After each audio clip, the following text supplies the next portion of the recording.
I might as well just start there then. Everybody, welcome to my playthrough of Disco Elysium. I've been meaning to play this for a while now.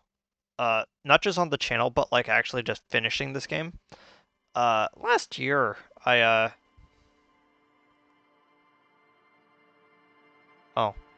there you go. Uh, yeah, last year I attempted to play. Huh? You can actually just hit escape, and you can actually just see the whole landscape. That's pretty good. Uh, so the interesting thing about this game is that it is an RPG that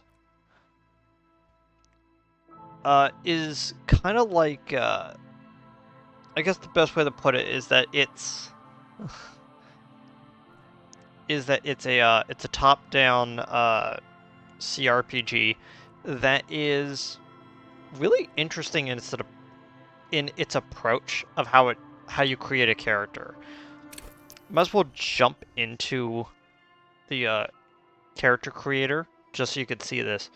So the idea is that you have like 3 archetypes you could go for, and then you create your own. But you need to kind of look at what they're asking and like what things are gonna be. So I don't actually like recommend selecting the archetype unless you know for a fact that what you are picking is exactly what you wanted. Uh, Honestly, I think that if you do not know what you want to play in this game, sensitive is probably the best one to pick if you don't know what you're doing. Just because it has high physicality and it has high psych. And it starts with Inland Empire, which I might as well just go into what we're going to be doing, the character creator. So we have intellect, psych, physique, and motorics. And let me just so as you can see, in total we have about 12 points.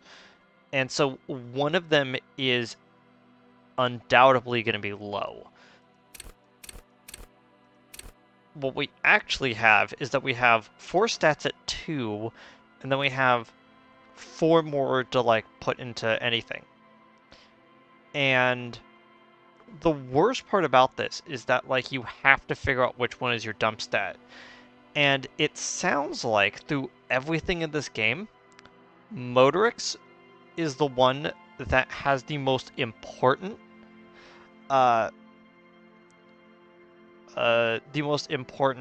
ones that you don't want to lose out on, but they're the least amount that you have to actually get to. And you could slowly work up to getting better motorics through like different things. So we're gonna put 2 points into each of those, and I don't know if I actually want to put one in physique, because we could just do that and just have like a good rounded intelligent character. But if I don't have high physique, it means that I don't have high physical. And so what I might actually do is I might actually just do that, where I have good physique, average intellect and psych, average intellect and physique, and then weak motorics. But this is where it gets interesting. So if you've never seen this game before, this looks confusing and daunting. So we're going to actually go through each one of them, and I'm going to explain the reason why you should actually take every single one of these. Like, it is a very interesting game in that where none of these are a bad stat. It is actually interesting in that way. It's just the way that I want to play this game. I don't feel like I have it in me to to not pick any one of them. Okay. So the intellect, yeah, the intellect ones are your capacity for reason. So you get logic, which is wield, oh, wield raw intellectual power. If I remember correctly, good logic, the logic stats that come up every once in a while is basically for taking all the stuff that you've already known and kind of just like compartmentalizing it together into one place so you could get like a string of thought. It's not as useful as some of the other ones, but it it is really helpful for like end game type of stuff. Cyclopedia is for like when you want to learn more about certain things in this world. It is basically like Shivers, but Shivers is uh, more instinctual stuff about the city around you.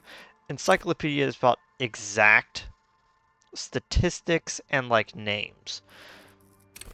Rhetoric is about being able to like talk through a conversation with someone and being able to actually like lay out like your method of uh of making a compelling argument.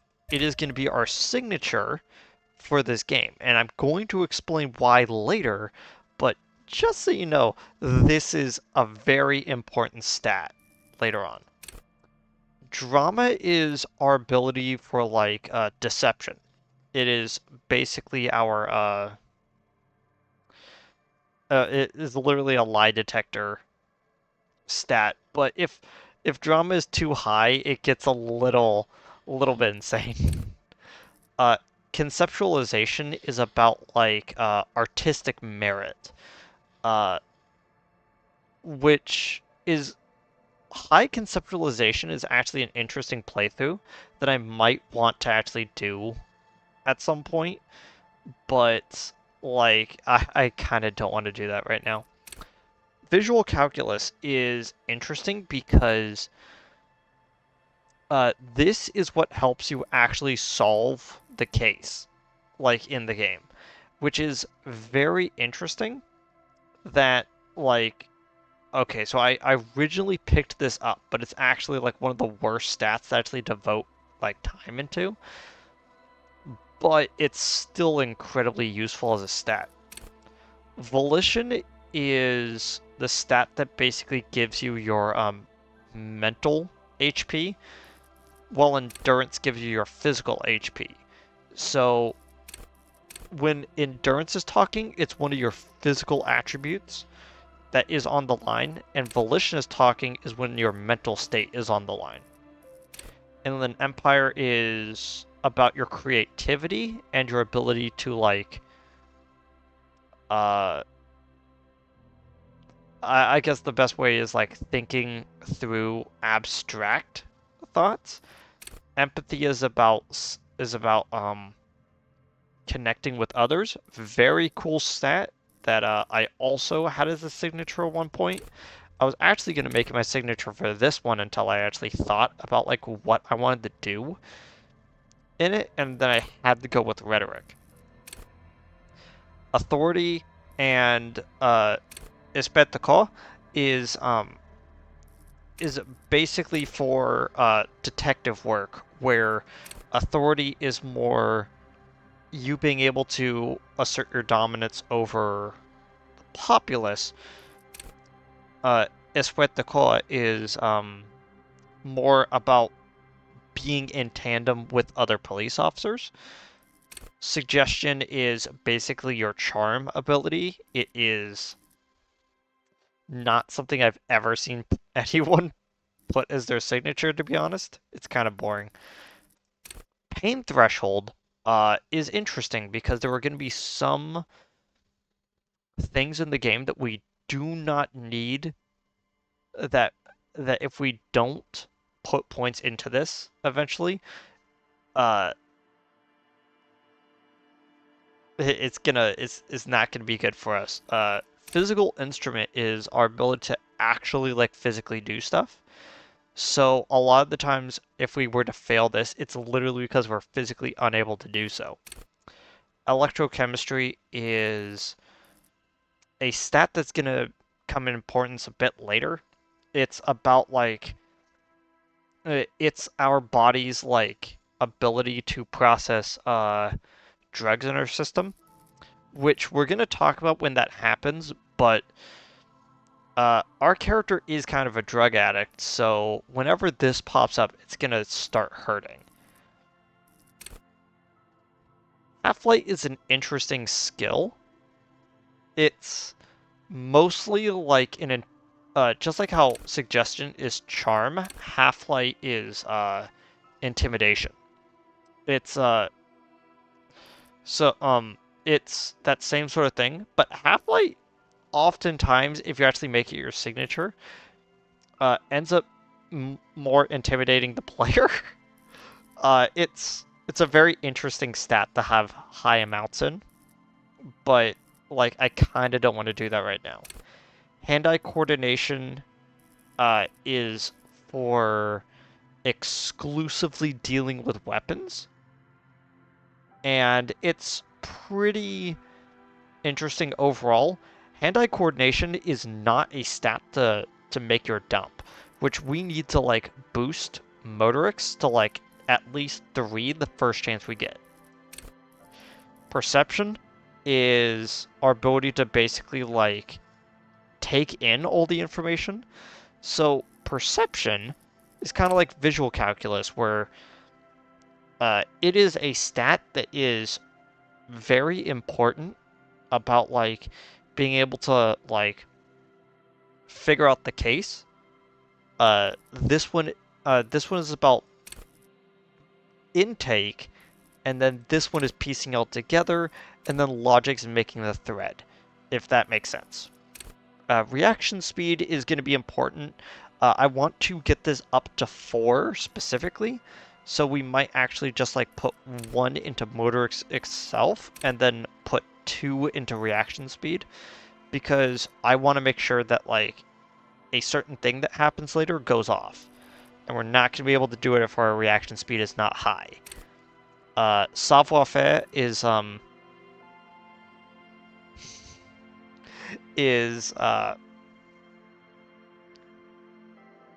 I like how confusing this is, but in reality it's basically your stealth ability, or at least it's your underhanded tactics ability. Interfacing is about like it says just picking locks and pockets, but there are a few other things about interfacing that like would be useful for us, but not until later. And composure is basically, yeah, keep your poker face. It's strictly about like being able, if rhetoric is being able to defend yourself in conversation, composure is that against being intimidated. It's an interesting thing to see like a high composure stat. Honestly, like I kind of want to just do 2 playthroughs of the game, one that's high physical and one that's high intelligence. It really does make me want to do this and then play through the game again with the other mindset. It's again, it's relatively interesting, a way of playing the game. Uh, okay, so now that I kind of like talked through all that, I'm still picking rhetoric. The other one that is pretty useful to start out with is either empathy or encyclopedia if you're doing like a mental stuff. Volition is always really good to have, but starting with incredibly high inland empire is always hilarious. And I honestly think that, again, if you're the type of person who is just starting up for the first time, picking sensitive in which you not only have, which you basically have a 6 in inland empire is great. Uh, but yeah, I think I'm good.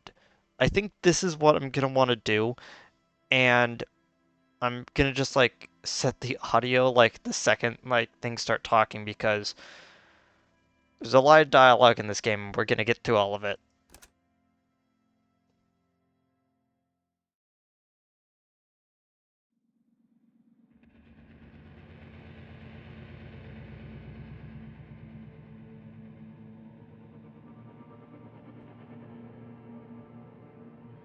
There is nothing. Only warm primordial blackness. Your conscious ferments in it.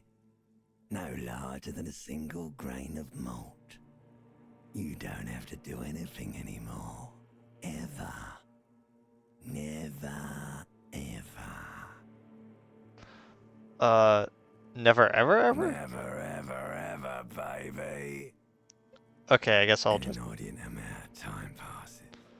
It is utterly void of struggle. No ex-wives are contained within it. Yes, it is. Wait, what was that about the X something? An awareness creeps up on you. A mass lies hidden in your dead angle, soaking in some lurid acidic source. It's bloated and shameful, a ball of meat surrounding you. This is a terrible line of questioning, and it will only lead to more awareness. No, Of I the actually did want. meat thing. I actually did want to know about the X something. Ex-love, ex-tenderness. It is foolish of you to resurface to the loss. Not after all the damage you've suffered to get here. Some of it irreversible. Stay. Sail with me through the abyss of pelagic zone. I don't even think that's a word, but like. No, I want to get off now. I like pain and burning light and wanting things from people who do. I love how this is such a long thing that makes you not want to pick it. Do you really? I do. Let me You off. wouldn't like it if I told you what was back there. Why'd you think you had to bludgeon yourself into oblivion? Or did you not sense yourself marinating? Poured so much on yourself, got a bit carried away, did we, Chef? Fear and apprehension.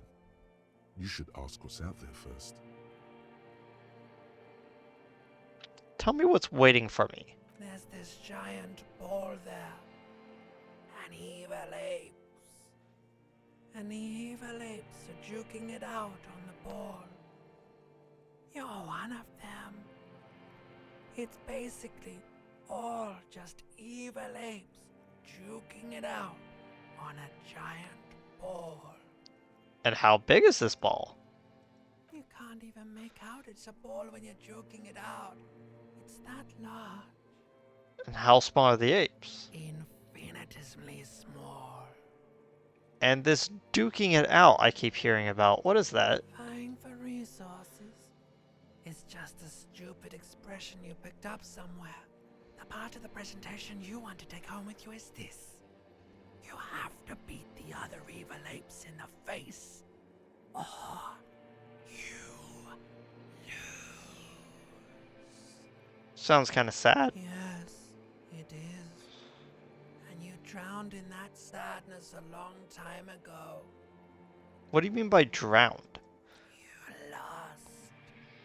The sound outside, you recognize it. It's a Caprice Canela motor carriage.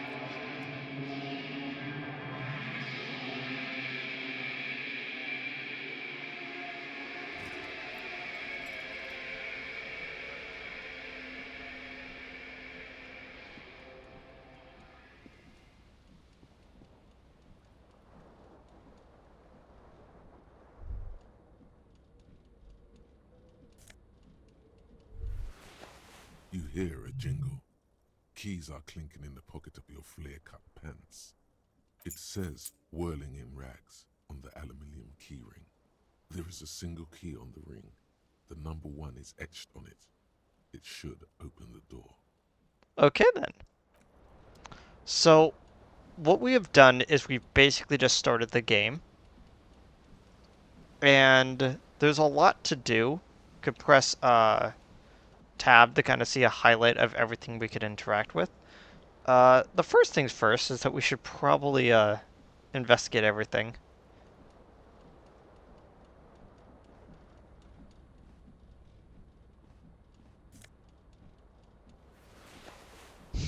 Disco Blazer.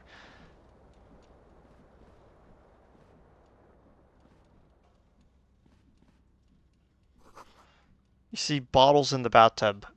Wine, beer, and some sweet liqueurs.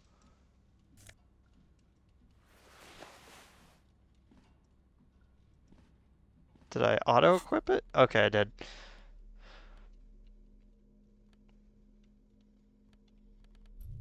Ugh. How'd that happen? Uh...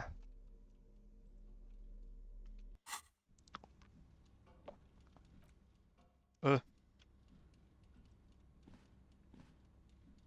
A mirror hangs above a bent and broken sink. In a fierce discharge of masculine energy, someone has ripped half the faucet off. Huh. Hot water sprays from the base, and steam covers the mirror. You cannot see yourself, just the outline of a man. Suddenly, you realize you have no memory of the face that awaits you there, underneath the soft vapor.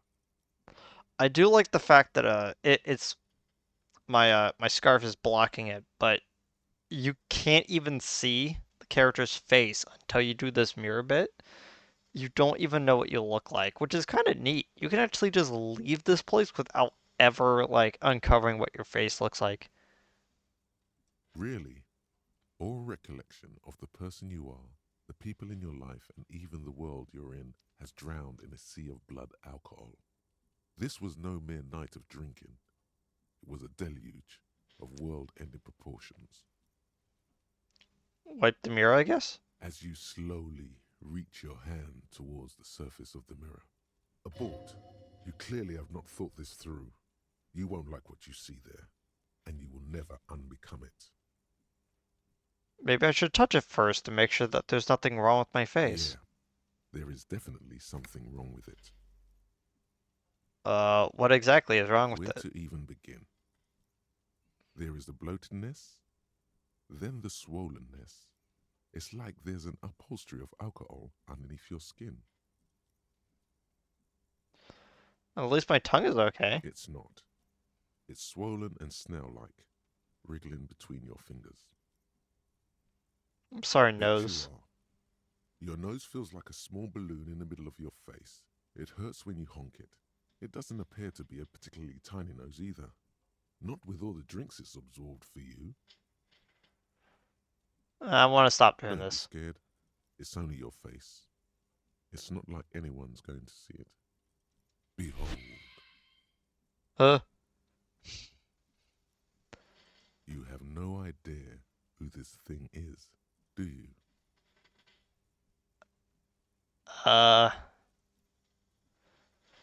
This is the face of a late-stage Too late. alcoholic. You clearly have rigor mortis on your face. Oh wait, is that an expression? Are you trying to make an expression with that face? Why? I'm not making it. The face is just making itself. Please stop. It's horrible. You're scaring yourself. Okay. Oh my God. You can't stop. It's like it's not even voluntary anymore. You have worn that grin into your face and now it won't come off. What does it even mean? What is the emotion you're trying to convey?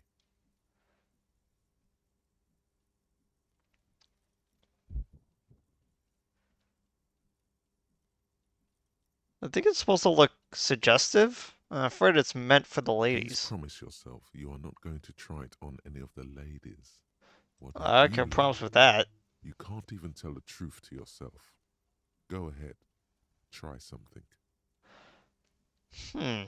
So these ones are white skills, meaning that you can retry them whenever you want. If we had high electrochemistry, we could basically just stop the expression. But if we had really high encyclopedia, like I did the first time, I could actually dig into the source of the expression, which I do not think I'm going to be able to get. It belongs Oh, in the new, the third decade of the current century. Enough time had passed from the failure of the revolution that, for a fleeting moment, free market economy seemed like the ultimate, uncontested way of life for our species. okay. Things were good. It was smooth sailing.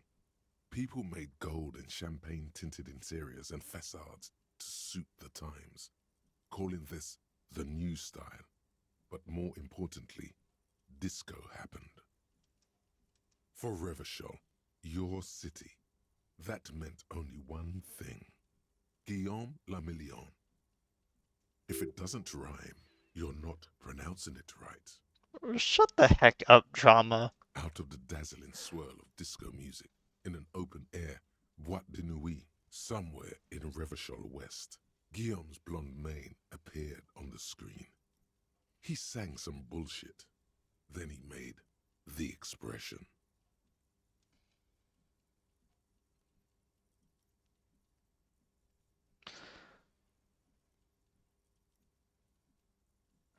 So I adopted it. Why? Everyone loved it. Maybe you thought some of the stardust would rub off on you. Maybe it did. Either way, it's all gone now. Only the grimace remains. I feel like I need to add a few clicking noises when I The make it. click is used to spur on a horse. It also features heavily in Guillaume Lamillion's regional mega hit, Don't Worry, Your Pretty Little Head.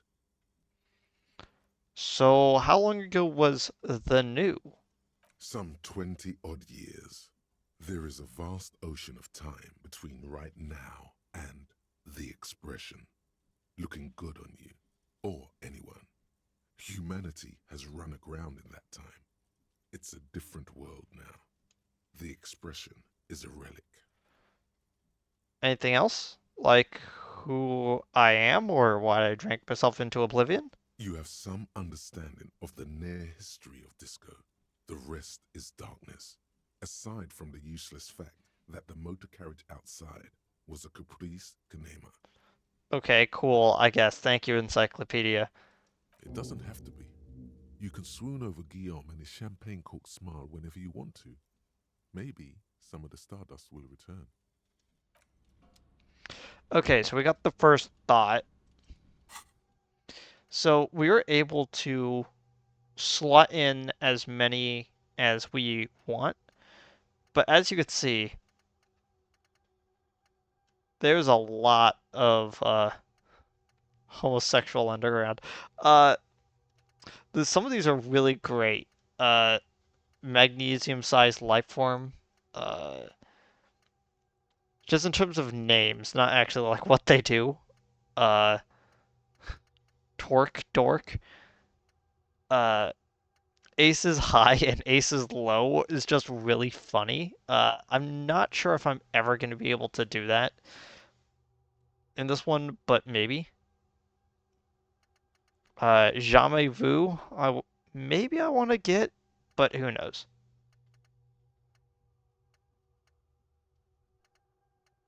Bankruptcy sequence. Uh, so we have -1 to logic for the next 4.5 hours in game. Whatever happened to Guillaume de Million, who, with his amber mane and sparkling teeth, beguiled the tattered remains of the nation? While you suffered and suffered, did he dematerialize in a cloud of cocaine dust, or did he simply stand in the corner and melt into these slendering new lines of starlit bullet noir dit noir 20 years ago? Spare a thought for his great ass, too. Or wait, maybe he just became a police officer in Revachol West. Hmm. Okay. Not entirely sure what we get for that, but yeah, it's the first one. Wait, do we actually have, like, a point to spend right now?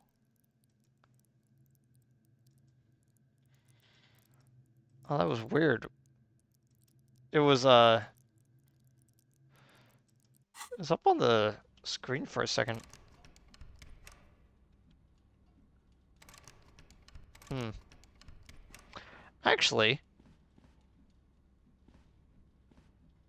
A mirror hangs on the bathroom wall. In it, we might as well your try. face, adorned. It's too late. Like an image on Uh, film. The expression belongs to your primary motor cortex. It would take a minor neurological miracle for you to cease producing it. Okay, fine then. I guess I'm not. Uh,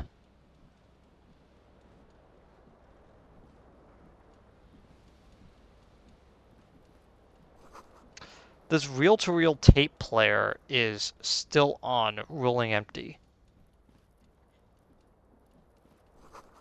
Looks like someone tore the tape out while the song was playing.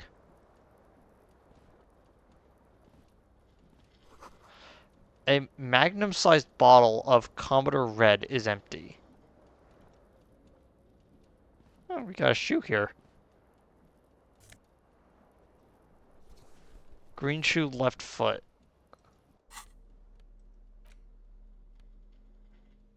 Uh, now all this remains is to find the other shoe.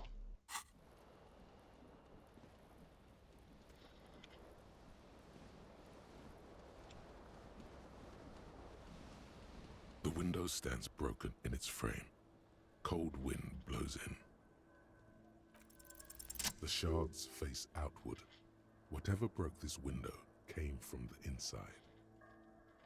Did I break it with my own hands? A fine web of scarring covers the back of your right hand, but none of it is recent. What did this then?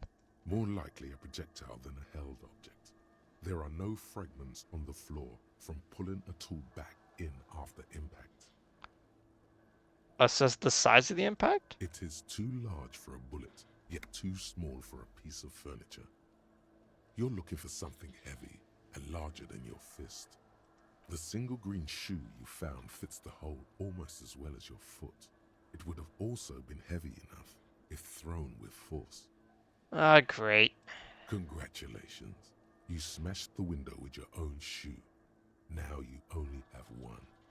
If you're lucky, you could still find the other one on the balcony outside. The door to it should be outside your room. Maybe it wasn't me? You mean someone else took your shoe off and smashed the window with it? Right, I'll go get the shoe. Cold wind gushes in. Your toes curl up from the cold. Find your other shoe. Okay.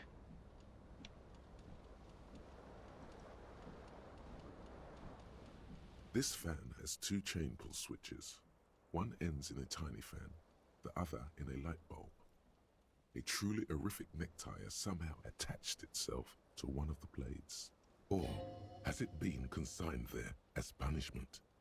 You feel as though this creature is your friend and wants to reattach itself to your neck so that you may continue your adventures together in this strange world.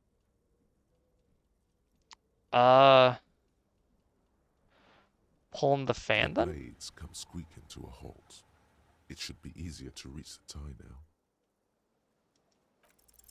You swoop up and catch the tie. Snap. It's released from the blade. Warning, warning, the necktie is no longer contained. What you have in your hand is a fantastically colorful tie with 4 or 5 different patterns. The knot reminds you of a noose. So what exactly do we have right now? We have a +1 to conceptualization because of the shirt. We have a +1 to our inland empire because of the necktie. A -1 to suggestion because of the shirt. You got a +1 to Esprit de Corps because of the blazer. We have a +1 to electrochemistry because of the trousers, and we have a -1 to savoir-faire because of the trousers as well. Okay, I'm guessing I'm not getting anything for the foot, for the shoe, just because we don't have both of them. The necktie is adorned with a garish pattern. It's disturbingly vivid. Somehow you feel as if it would be wrong if you ever take it off. It's your friend now. You will betray it if you change it for some boring scarf. What are you talking about? Scarves are great.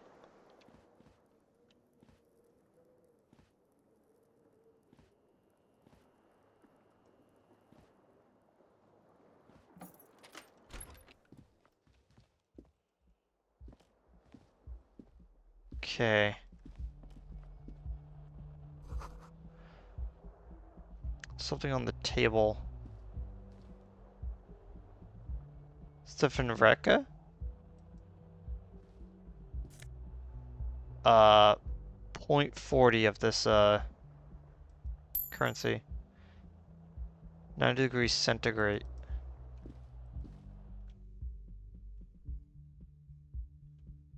Heals all your health and morale for sleep. Ah! Smell the sea. It makes you feel dizzy. Oh, there's the shoe.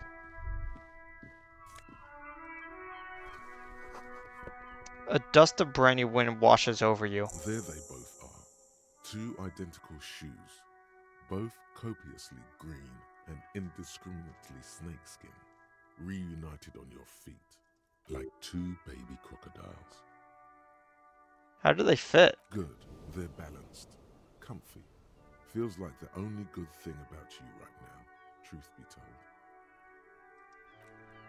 Fair enough.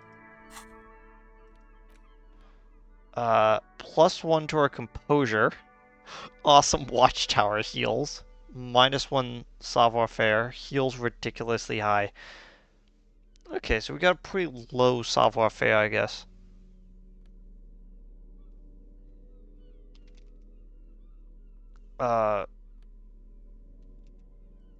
Yes.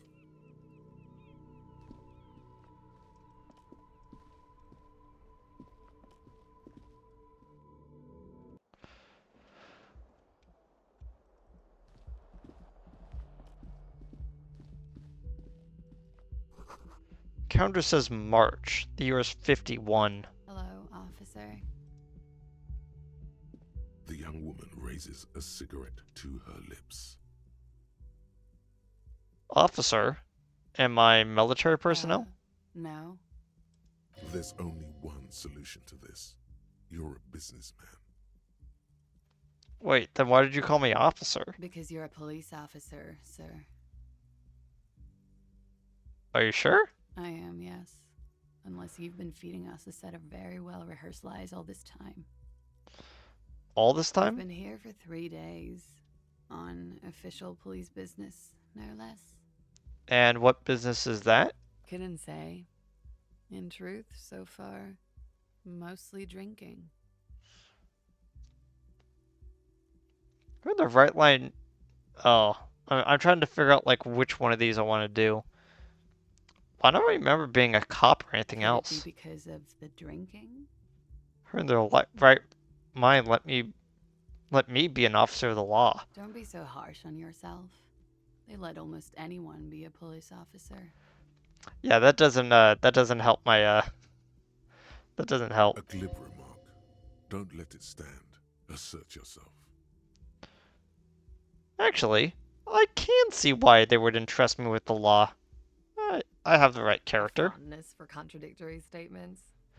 No, I get these tidbits of information sometime. Little facts like trivia. It gives me a detective-y vibe. Of course. She remains unconvinced. I should get going now. Of course. Be careful, officer. They don't like the police around here. She looks back at you, a light glinting off her eyes. Goodbye.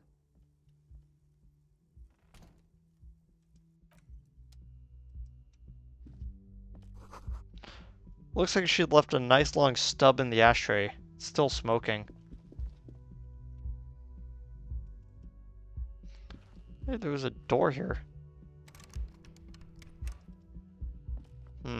Wherever that leads, it leads to where the door in my room leads to.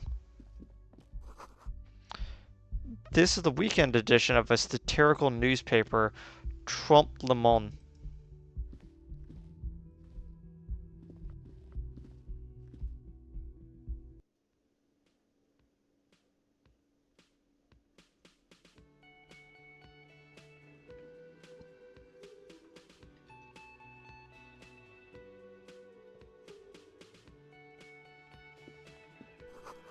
Summer door closed for winter.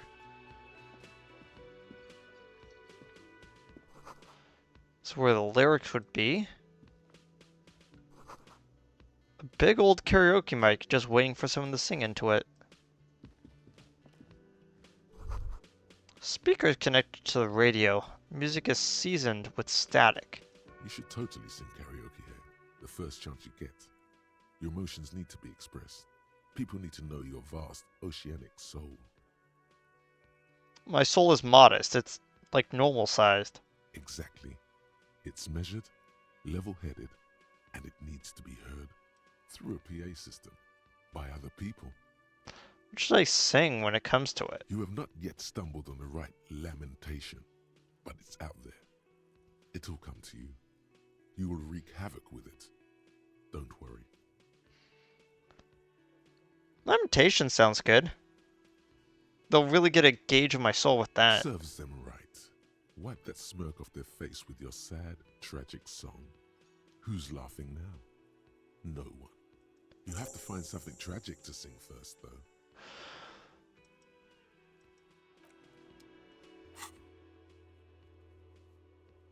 Get a hold of a sad song on tape. Oh. What the thing that was upstairs?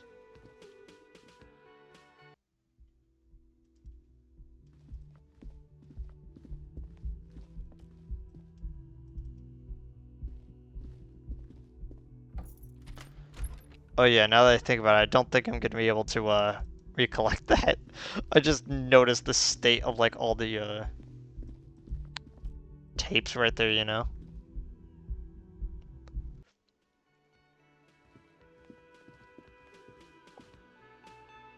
A man in his late 20s stands behind the counter, inspecting a stuffed seabird.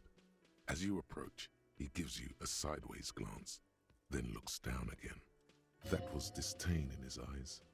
Even now he's purposely ignoring you. A competent work of taxidermy.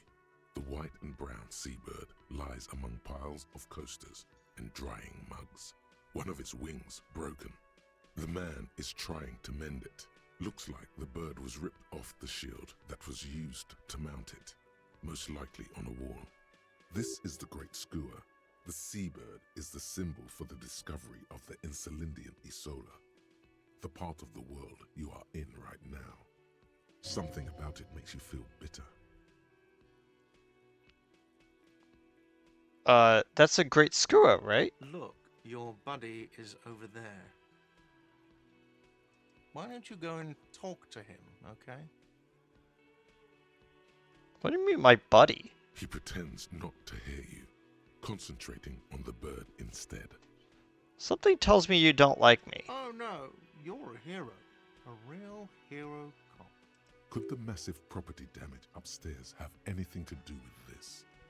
So I'm not only a cop, but I'm also a hero. Yes, you are. A real decorated hero. Okay, what did I do? What did you not do? First you took the body down, then you solved the murder, then you didn't trash my hostel room. Maybe you even negotiated the strike. I'm guessing I didn't do any of those things. You're right, you didn't, and it's only taken you 3 days not to. What have I been doing all that time? Have you seen me around? No, I haven't seen you around. I'm not always here. Are you the bartender? No, I'm not the bartender. I'm the cafeteria manager. What's the difference? I have 3 cafeterias to manage. 3. Sylvie tends the bar here, not me. I'm only standing in.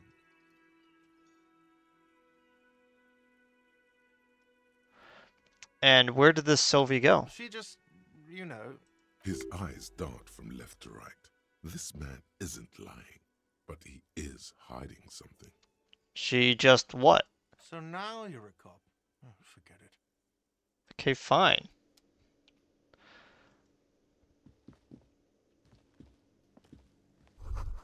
The menu has been wiped clean. Only the word Monday is written on it. Woman's hand wrote yesterday's menu. Today's starts in a man's handwriting. This is the water cooler. Large bubbles rising to the surface. Nosafed, +1 health.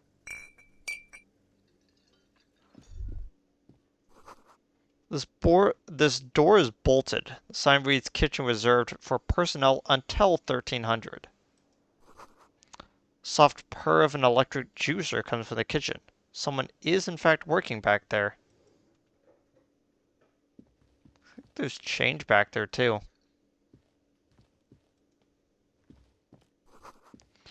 The sign reads mess hall reserved for union members. Doors open at 1600.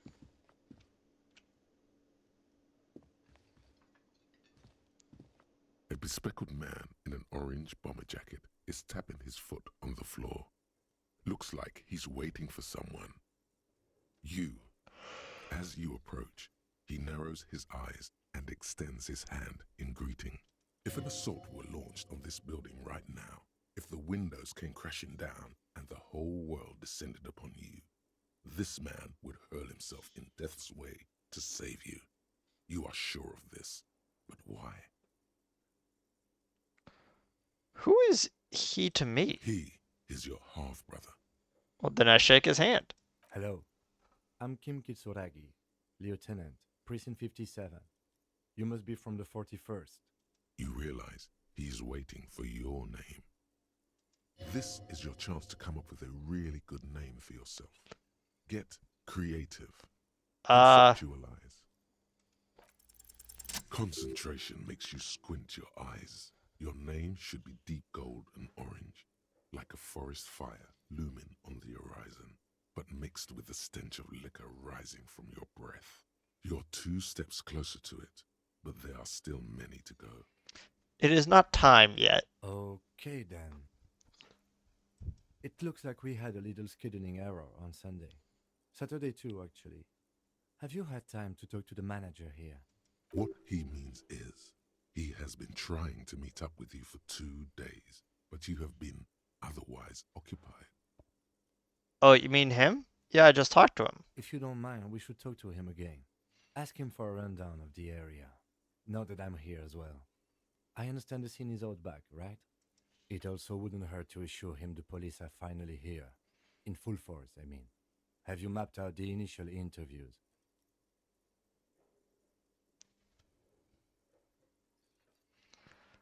What interviews? At the 57th, we like to prepare an initial list of persons of interest, and then just skim the surface. Prepare the field, get to know the players. You don't do that? Maybe it's not an inter-district practice. I have not yet. Okay, we'll have time for that after we take a look at the coroner's case. Have you removed the dead body from the tree? No. So, the body is still in the tree. This is the first time you detect a weariness in the lieutenant's voice. It is obvious he would have preferred for the body to no longer be in the tree. Yeah. It has been hanging for 7 days straight. We should go there as soon as we are done talking to the owner.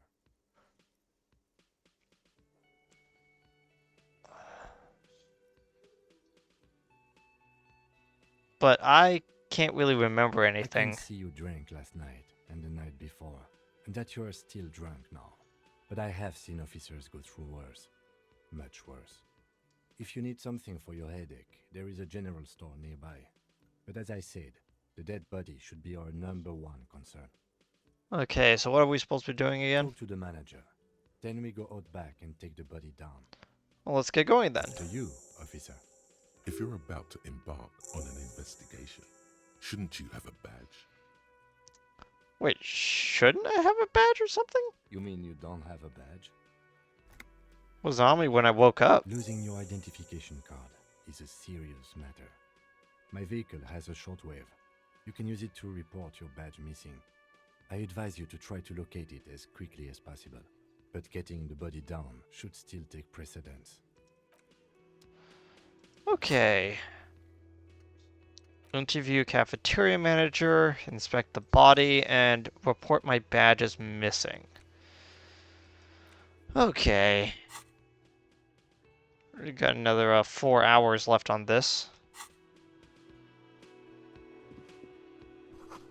This Royal Pinball machine is unplugged. Hello, sweetie. Wait, who's Sweetie?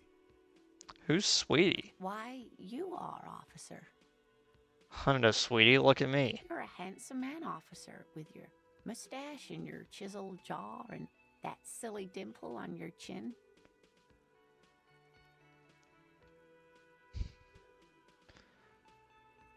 Thanks, I appreciate it. You must forgive me. I'm getting so scatterbrained. I completely forgot to introduce myself. I'm Lena. My husband Morel and I are staying with our friend Gary just down the street, but I come here for tea when they're away. This Lena is wacky enough for the motley crew. Hire her on the spot. So, how'd you like to roll with me? What do you mean?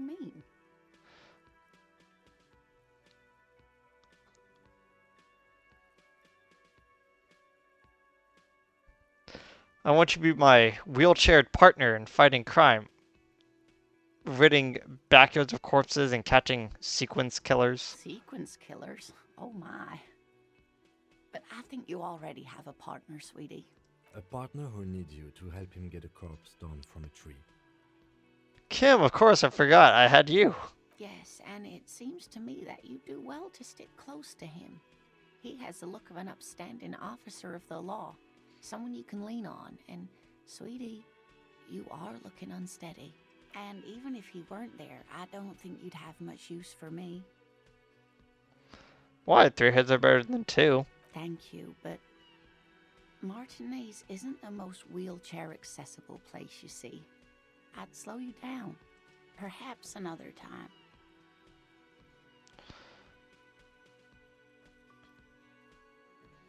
You seem to be in a chair. Yes, dear. I'm a paraplegic. A paraplegic is someone with limited or no ability to use the lower half of their body. Paraplegia is caused by spinal cord injuries, like falling from a great height, or a grenade explosion. A grenade. Did you find the war? Oh, dear. I'm not quite that old, although I was injured in the line of duty.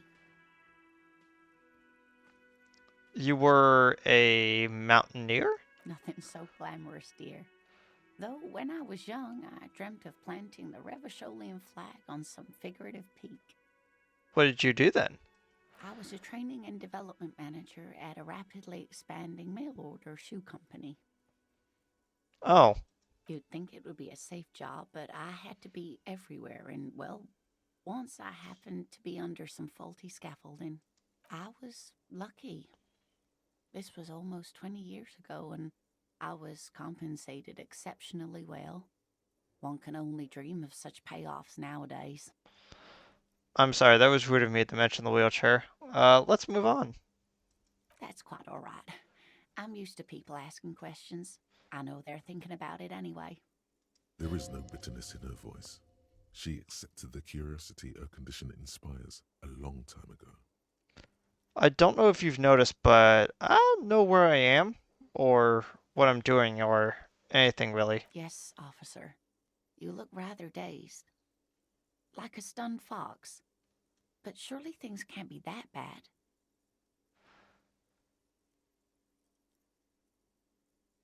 I drank so hard I literally forgot everything. Oh my. You know where we are, right?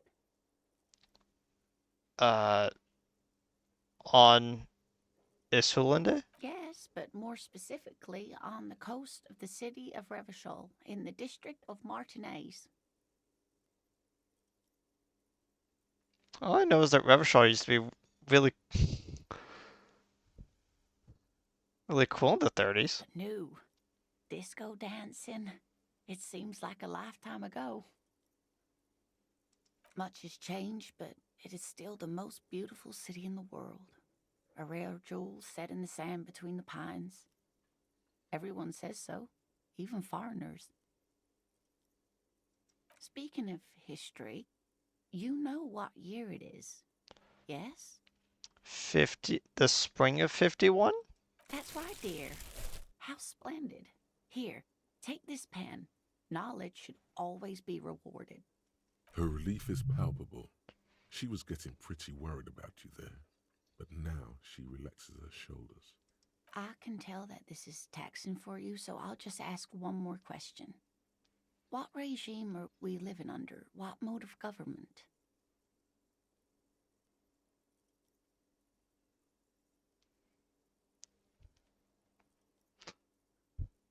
I'm sorry, I read the bottom one.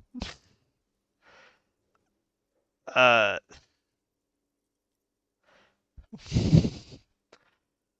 uh,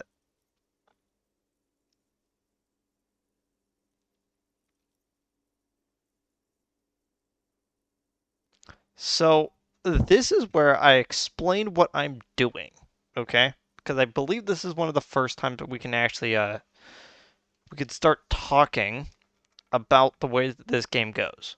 Because this whole game is run off of basically a political system in which the more things you say, the closer you bend towards like one political faction.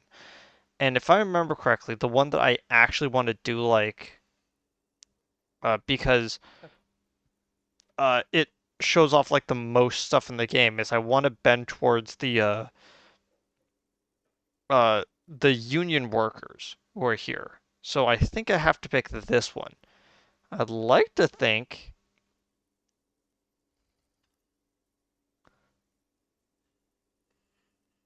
Hmm.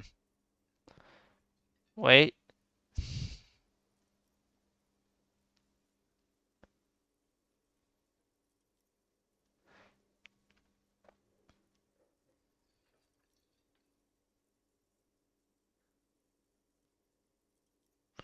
Let me read these again.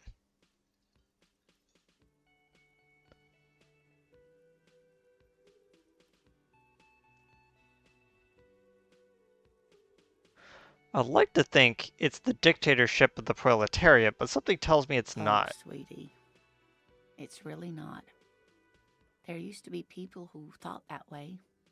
Other people who wanted those things, but they all went extinct. Revachol is a zone of control led by an alliance of foreign powers called the Coalition. We have almost no government of our own, and certainly no dictatorship of the proletariat. But they still have cops. So if there's no government, how come there are still cops? Oh dear. And you were doing so well. There aren't any cops in Revachol, not in the traditional sense. The status of law enforcement has been a complicated matter since the revolution. But we should stop for today, sweetie. You look like you need a break. Besides, I'm not the best person to explain the big things to anyone. She's scared now. She's realized you really are brain damaged. What is this revolution you mentioned? A defeat, I'm afraid. The people of this archipelago tried to build something new, something different.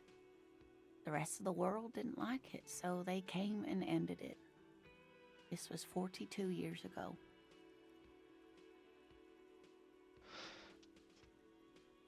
Why does that have to do with there not being any It cops? has something to do with everything. I really don't know how to explain it better. I'm just a poor woman, she thinks. What do I know of these things? And how can I help you? So how did I do? You were doing quite well up until the end, dear. It does look like you're having trouble remembering things. History and places. remembering reality in a word. It's very odd. A sigh.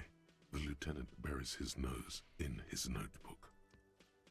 But maybe a fresh set of eyes is what the world needs. And while I'm no doctor, such bouts of amnesia are often temporary, so I wouldn't worry too much. She means this sincerely.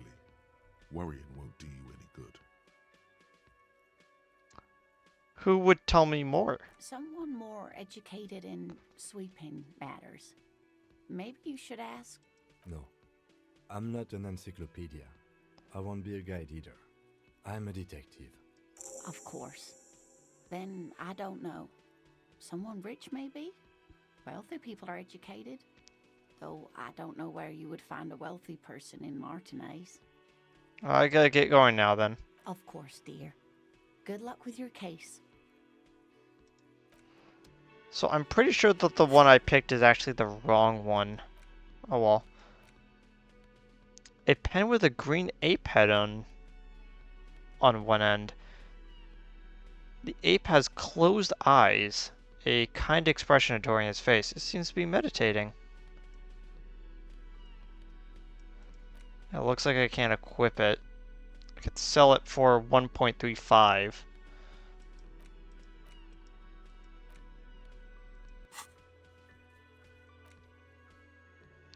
You have no idea where you are. Lena encouraged you to ask others to explain the world to you in greater detail. Perhaps try a rich person. Rich people are educated.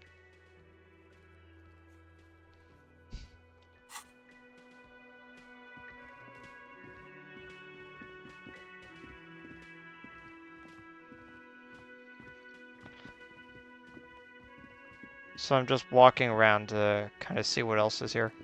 Oh. Bowl of rum has been knocked over. Beautiful dark liquid is spilling out. A man is sleeping at the table, wearing mud-caked boots and rolled-down overalls. The back of his shirt reads Wild Pines, encircled by a logo with a tree. On the counter, rolled out of his open hand, you see a blister pack of headache medicine. Lieutenant, who is this? No idea. Looks like he works for Wild Pines, the logistics company who owns and operates the harbor. Why is he sleeping during the day? Possibly because there's a strike going on in the harbor. There's not much to do aside from drinking and sleeping. The man does not mind. You probably need them more than he does. Magnesium pills. Oh, my my +1 for morale. Okay. If you can't tell, there's some things I've forgotten because I haven't played this game in since like June of last year, and I remember some things about it, but not like the minor details. The man with the unimpressive beard notices you approaching. He drops the ledger he was holding and turns to the lieutenant. Mr. Gart, right? You run. Yes. I am Kim Kitsuragi from Precinct 57. This is an inter-district investigation, so joining me from Precinct 41...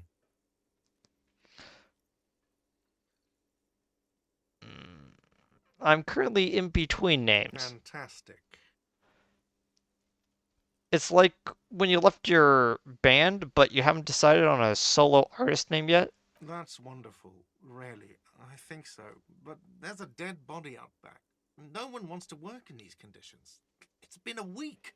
Sir, I understand your concern, but we are here to do a job. And for us to do it, I need you to stay calm. Yes, of course. For a moment, the cafeteria manager fidgets under the lieutenant's gaze. Then he gives in. I know it took us a while to arrive at the scene, but it also took you a while to call us. It was you who placed the call, correct? No, I only just got here. It was probably Sylvie who called you. She usually works the bar here. I'm only temporarily taking over her duties. Do you have her number? As a matter of fact, I do. He looks behind a pile of coasters. He finds a slip of paper and hands it to the lieutenant. You said you just got here. From where? Are you a local? What, of Martinez? No, I live in Jamrock. I only sometimes come here to keep an eye on the place. This is just one of the many cafeterias I manage. But you still know your way around, yes? In case we need directions. Yes, I know where some things are, but as I said, I don't live here. I just used to work here.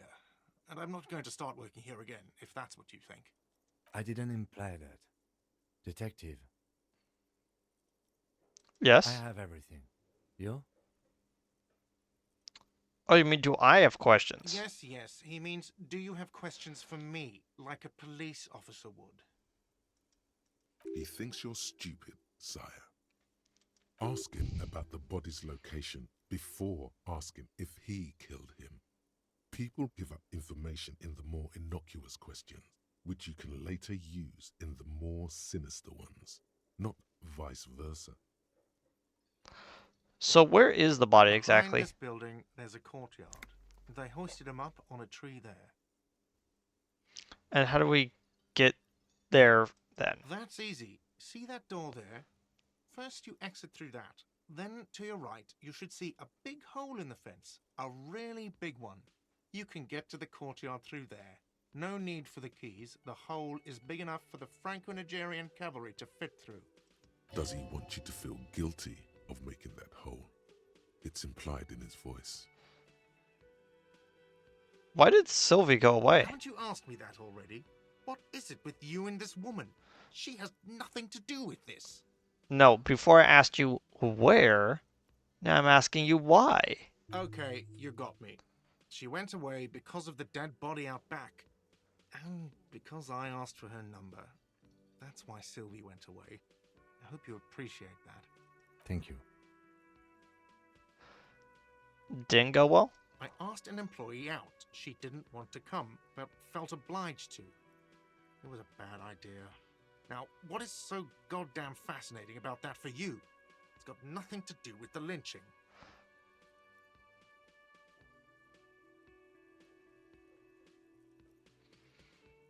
I guess I like to be thorough. Good for you. Was there something else? I'd like to get back to what I was doing.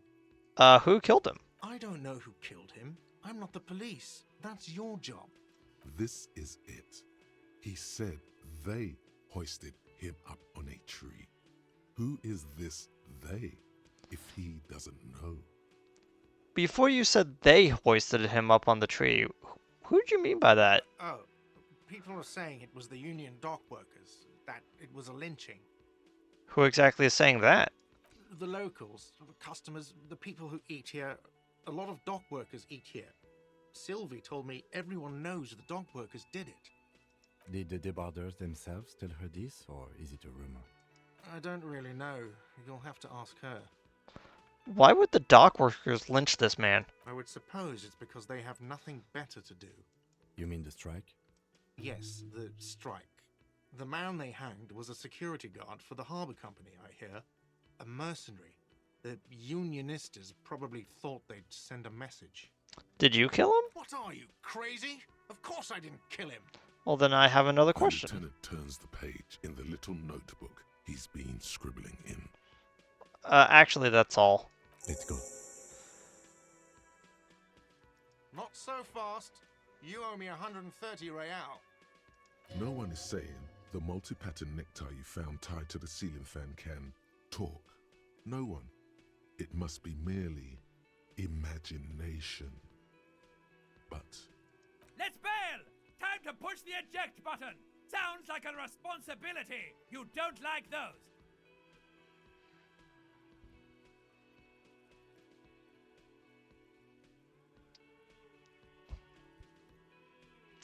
I kind of want to slip away unnoticed. I kind of want to do that. It's not gonna work. It is not gonna work. It is not gonna work.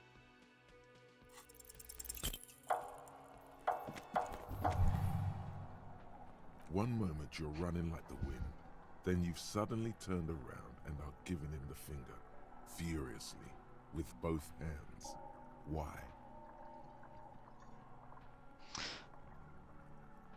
Why did I have to use both of my hands to flip him off? Why both hands? Watch out!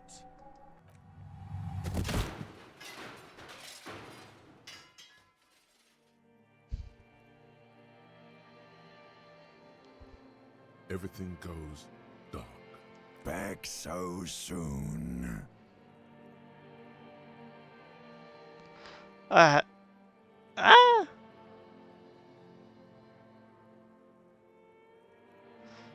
It was kind of worth it. Admit it. You just missed the quarter light. The darkness on the edge of town. How's it going out there? Are the tiny apes screaming about money yet? I think they started screaming, Did yes. one of these tiny apes have a pale green face? What? It's a joke, sweetie. I didn't actually think you saw the kind green ape of South Safra in a hostel in Martinez. That would be ridiculous. Are you okay?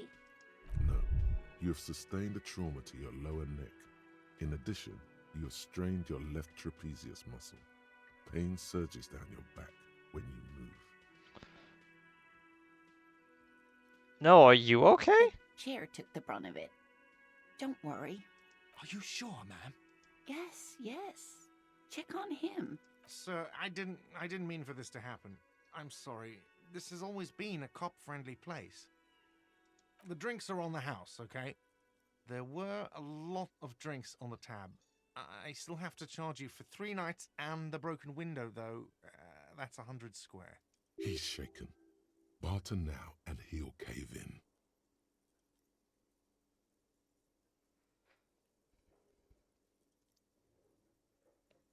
Thanks for your cooperation. Don't thank me yet.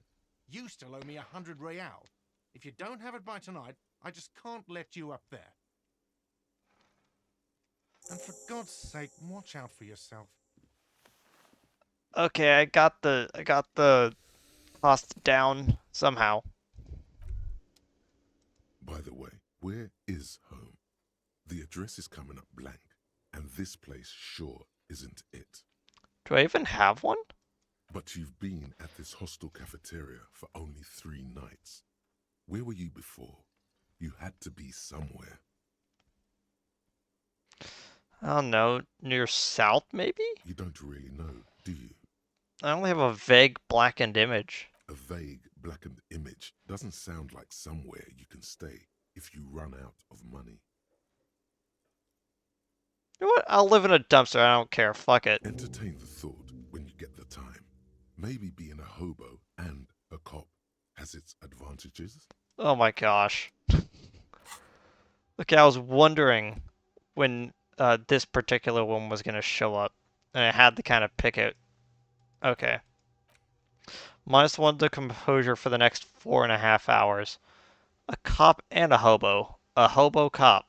Besides, upsides can be disheveled, doesn't have to wash, carries himself with lurch gusto. Hobo cop doesn't need anyone or anything. No one can kick you out because you don't have a home. Never pay rent again. Never again here. You're drunk. Why didn't you go home, Harry? Go home. You're embarrassing yourself. Downsides? Are there any? I mean, seriously, give me one. Oh my gosh.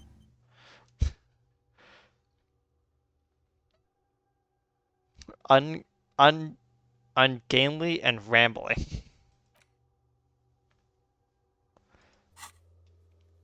Okay, who made the call reporting the crime? Call Sylvie using Kim's shortwave to ask whether she made the call. And pay for damages. Of course. Well. The cafeteria manager in the whirling rags might know something about the murder that happened in the yard. Oh wait, no, that's just the breakdown of it. Okay.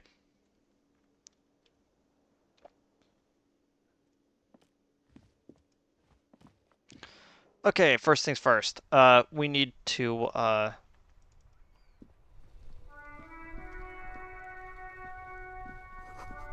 heap of snow melts in the wheelbarrow.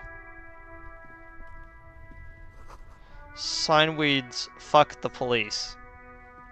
Nice. Pigs go home. The street's name is illegible. The RCM in Martinez. What can I help you with?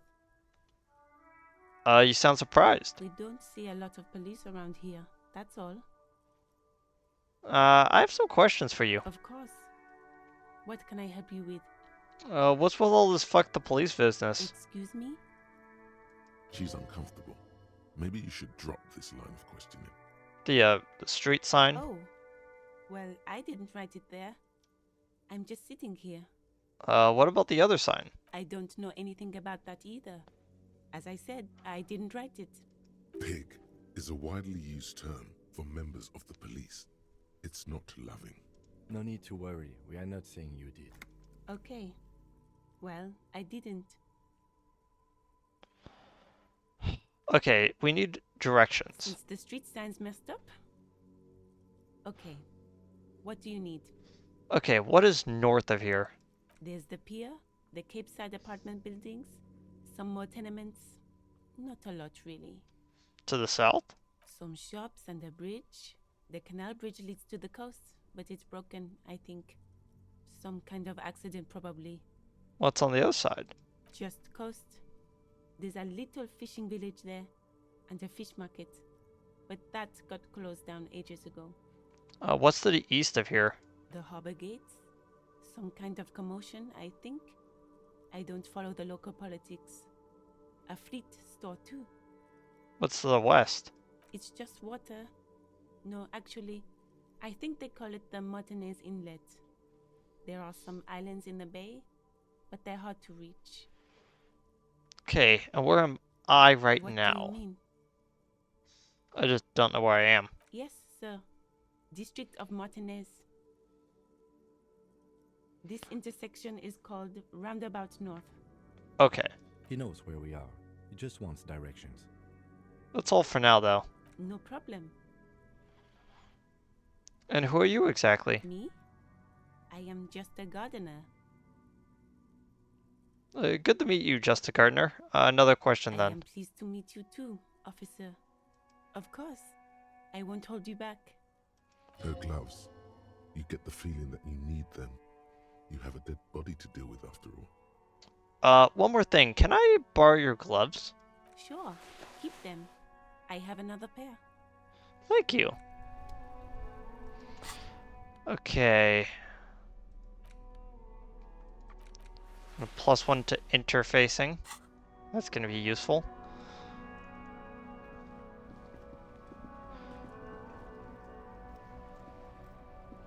Before you stands a motor carriage.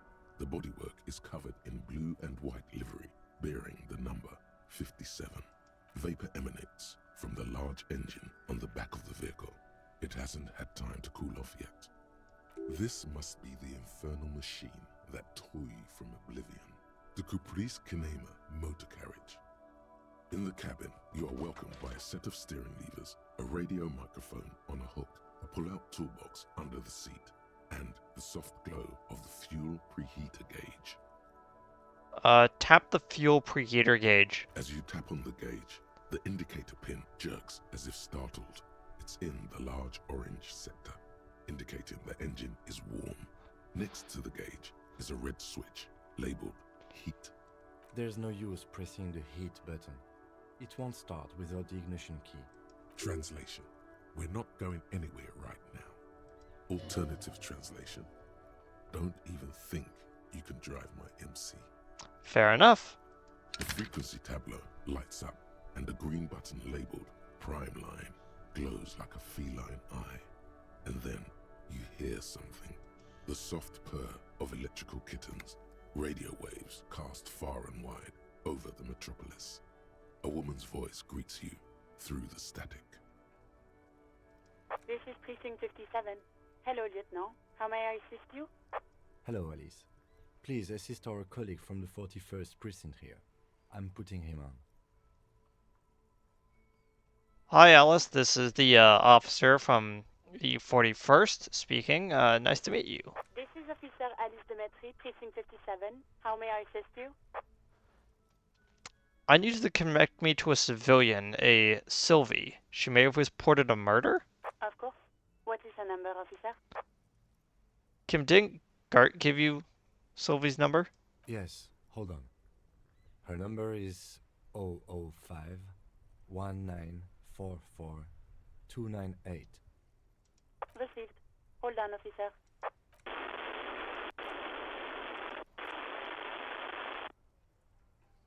Start slapping a marching rhythm on your Give thighs. it a minute. She might be busy at the moment. Takes a bit to get to the phone. Just wait. Relax.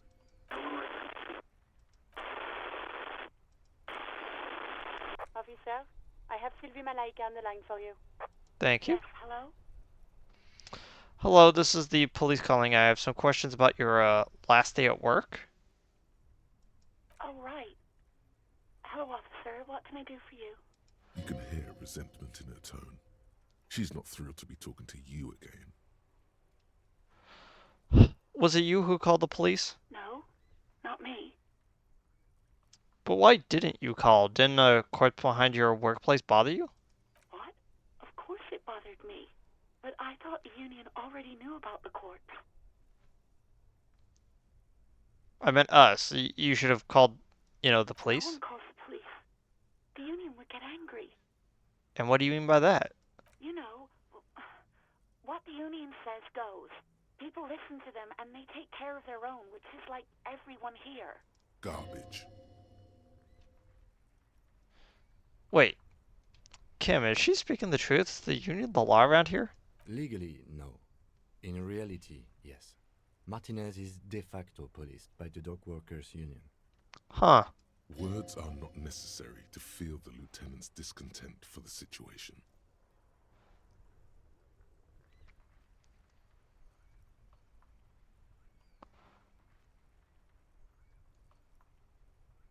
Looks like there is a limit to my authority then. Mm-hmm.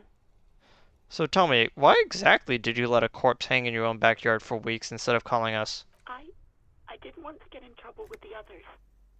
Okay. Push her further. Show her the error of her ways. No, don't push her. It sounds as if she's about to cry. What others? The other people who live around here. Local people. I didn't want trouble. Her voice is resigned and weak. What trouble? You don't live here. You don't understand. Squealing is frowned upon here. Everything is dealt with, well, by the union, internally. Please, I just didn't want any trouble. I see. Don't worry about it. I understand. You do? What else can I do for you? Do you know who made the call then? No, sorry. I don't. Not a lot of people have phones around here. Copper thieves take the wires. Huh. People don't have the money to have the cables put in again. They use the union's phone, or the one on the coast. It was someone else. We'll find them sooner or later, officer. It just might take a while. Okay, next question. Yeah, go on. Why did you quit your job at the Whirling Y? I mean, why did I leave the bar? Honestly, I'm not really comfortable discussing it with you, sir. Okay, did you leave because of Gart? What? No, why would you even think that?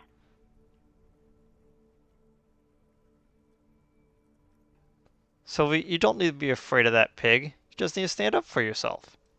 Please, don't bring Gart into this. It's none of your business. I already said I don't want to talk about this. You're messing everything up again. Okay, I can get everything I need. Thanks. I do hope so. Please, don't call me again. Bye. Why did she seem to be angry with you?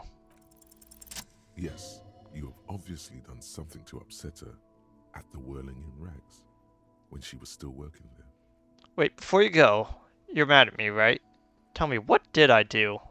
I can't seem to remember it. I'm not mad. It's just you were so drunk and so emotional all the time, and then the skua thing happened. It just made me want to quit. What skua thing? The stuffed bird, the great skua. You threw it against the wall while screaming, "Fuck that bird," and laughing like a maniac. I think you said it had been giving you shit ever since you got there. That doesn't sound like me. I love birds. Yes, well,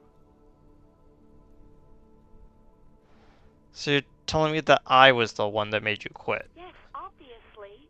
You were the worst client I've ever seen. And I have seen so many assholes in this place. I've had sailors fighting, union guys grabbing my ass, kids stealing booze. Once a guy was glued to the karaoke machine every night for 2 months. But you, Go on, I want to know what I did.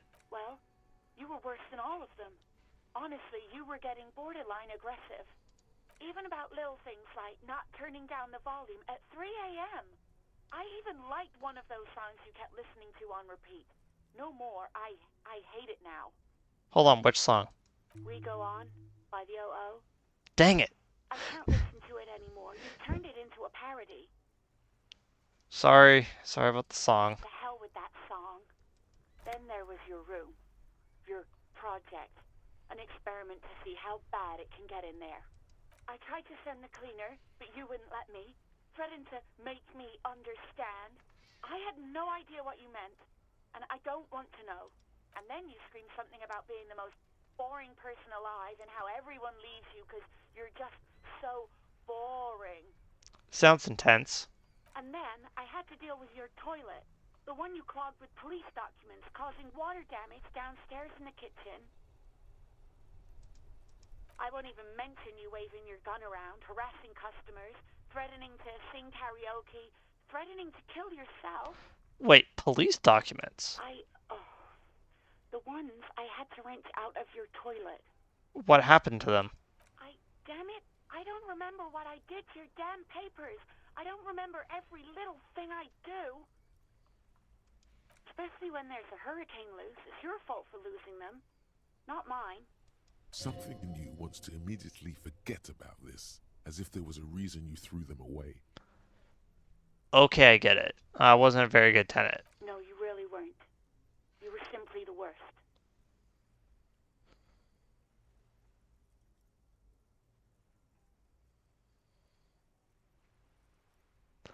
I'm truly sorry for everything, Sylvie. God, I knew I shouldn't have brought it up. Just try not to call me again, and let's pretend it never happened. When I spoke to Gar, it seemed like he thought you left because of him. Wait, really? No, this is absolutely not true. I like Guard. I really do.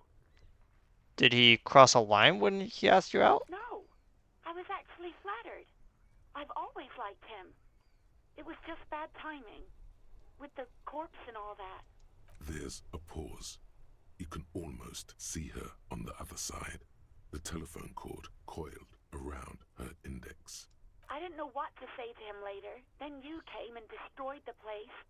So I left without explaining. I should have told him maybe.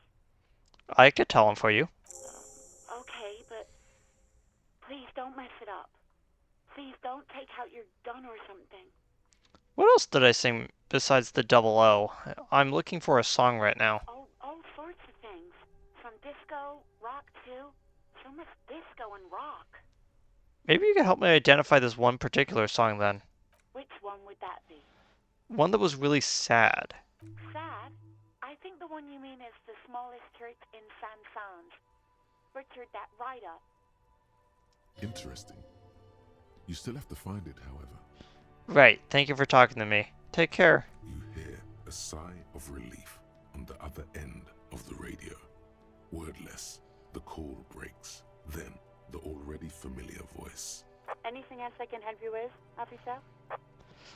Yeah, could you connect me to the 41st Precinct? I have something to report. Just a second, officer. She puts her on hold, static crackling softly like a bonfire. After a while, you heard an old man greet you on the radio. His ratty voice is oddly familiar. 10-2, 10-5. This is 41st, come in, over. A scrawny old man sits in a dusty cubicle, smoking, with a large white rectangle sewn on his vest.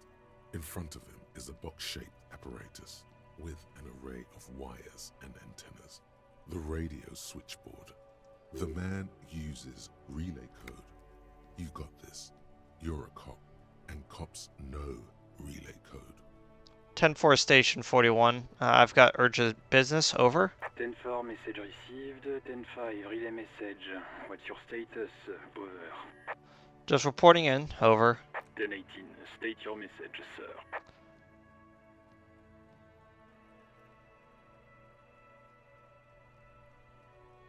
I need to report my badge missing. 10-9 over. My badge. I literally can't find it anywhere. Basically, it's gone. 10-4 message received. This is a very serious situation. I need to 1022 the captain. Over. Is it him? What does he want? Says he lost his badge and needs to report it. He what? He lost his badge? Hey, who is this? This is Communication Officer Jules Pidieux, sir. Over. No, the other one. You mean your partner? Over. What is he saying? He's asking who you are. I'm his goddamn partner. It's your partner, Satellite Officer Vitmar, sir. Did he lose his memory along with his fucking badge? Who lost his badge? Dick fucking Mullen. Who do you think? It's Officer Dick Mullen from the bestseller Dick Mullen and the Lost Identity. He says, fighting off laughter. Dick Mullen is not your name. It's the name of a fictional detective who would not lose his badge. Defend yourself. Immediately. They're laughing at you. Haha, officer lost his badge. And it's like I'm the first cop to ever misplace his badge. He says this has probably happened to other policemen before him and laughs sarcastically. Oh goddamn it. Is he fucking kidding? The whole station's gonna be dicked for this.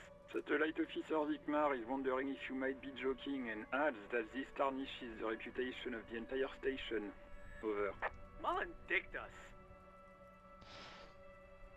Come on, officer, tell him to stop. This is serious. He's asking you to stop, says this is serious. Of course it's serious. He lost his fucking badge. Satellite Officer Vitmar concurs, losing your badge is serious. Over. Okay, I just want to get it reported and done with, okay? 10-4, I hear you, officer. I'm just going to make a note here that you are in pursuit of your misplaced badge. Over. Fuck me.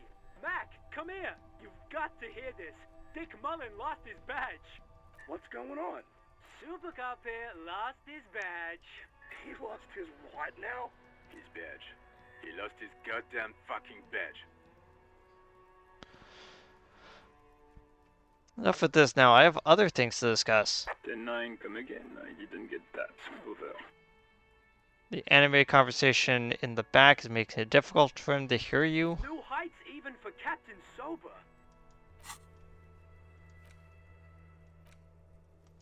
Oh, here it is. I said that I wanted to level up.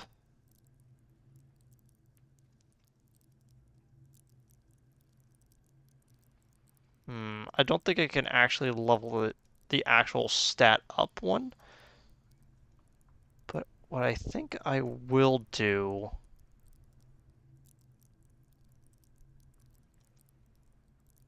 is that I will... Yeah, it did say I was gonna level up reaction speed once.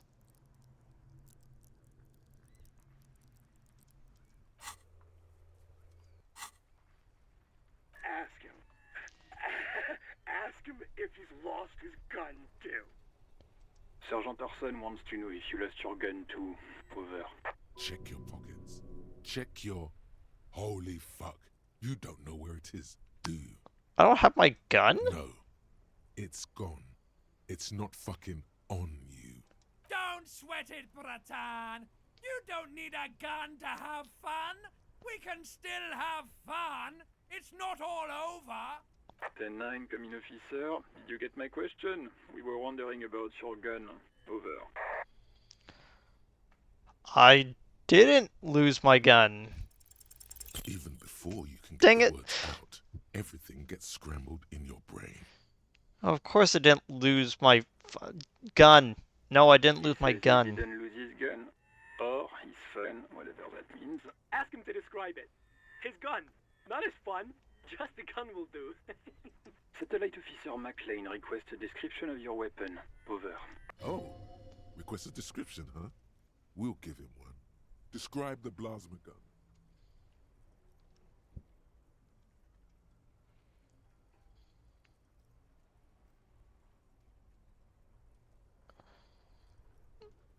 Kim, what are you packing? It's a single-shot kill A9. An armistice, to be precise. A single shot armistice, kill A1 over. Says it's a kill 9mm. Armistice? What, is he a fucking... Clearly he doesn't have his Villiers anymore. Dear God, he lost his gun? Oh my, I can't. This isn't really a laughing matter. Mac can face a giant of Coco Nur by himself, but Disco here made him piss his pants. Oh, I can't. Fuck. He lost his... Ask him if he still got his wiener. I'm not going to. Ask him. Sergeant Orson here is wondering if you are still in possession of your genitalia. Over. I don't need to listen to this. Firewalker out. The silence is almost deafening after you flick off the switch, severing the connection. That did not go well. I guess the important thing is that you followed protocol and reported your lost items. Did we need anything else here? Yeah. A metallic drawer slides out from under the seat and clicks into place. The tools inside are neatly organized. Take what you need, officer. It's going to be a long case. I'm not protective of my tools, like some men are. He's clearly a little protective of his tools. But what can you do? Work is work. Let's take the pry The bar. pry bar feels nice and cold in your hand. Heavier than you'd think. Useful for opening all sorts of doors and lids. The chain The cutters. handles are long and sleek. Snap, snap, go the cutters in your hand. And the flashlight. It's robust, weatherproof, and well made. Police issue. Blue. Lets you see things in the dark you would otherwise miss. Okay, let's push this back into Pull-out place. toolbox slides back into its nest. Preheater gauge casts a warm glow on the steering levers and the radio on its hook. The white suede feels luxurious under the touch, and the metal clutch handle so very familiar in your palm.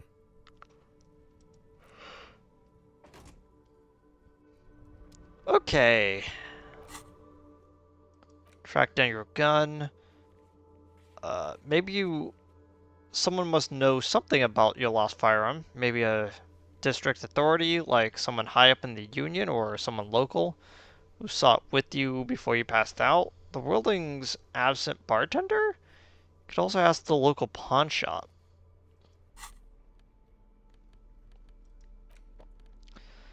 Okay. Woo. Now I'm gonna set that back. I don't wanna waste the battery.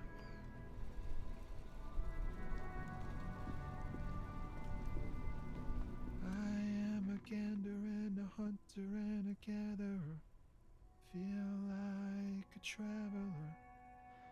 The man mutters to himself, accenting the beat as he goes on. A simple little cadence. He seems to be making it up as he goes. What's going on here? It's the jam, my man. What's the jam? It's a traffic jam for the ages. Harbor gates up the street are shut tight. No explanation given. Workers on strike, scabs agitating, an all-around clusterfuck. Meanwhile, we're all stuck here in long-haul limbo for days upon days upon days. Upon days. How long have you actually been here? Feels like forever. Like I was born on this here roundabout and this was all I ever knew. Just me and the metal and the tires, the oil and the fumes of mazout.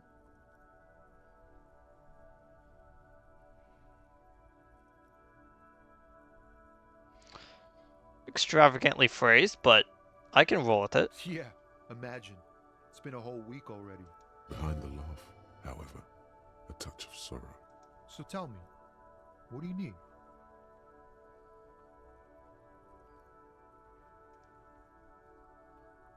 Tell me more about this strike. It's like Whatever's going on over at the docks.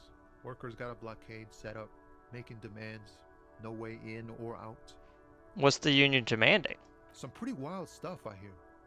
Like a giant new power crane in half the company? I forget what exactly. Good on them, I guess. I've heard talk there's a company rep in town, too. Like a strike negotiator type. They'd know what's up. Precise demands and so on. Ah, yes, from the Wild Pines. We'll meet her soon enough, I'm sure.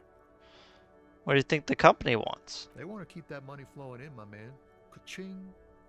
He doesn't blame them, but he's not on their side. That's for sure. Anything else I should know? Anything else? Yeah, this ain't really my area of expertise. I just do my job and get paid. I have things to do and places to be. All of us do. All of who? Us lorry drivers. Camionneurs. You still hang around here waiting for this mess to end. Most have scurried off somewhere to get drunk or high. Or laid. Not that I blame them, really. Not you? Not my thing. Chasing transient pleasures is a drag these days. I prefer the examined life now. Thinking, reflecting, observing.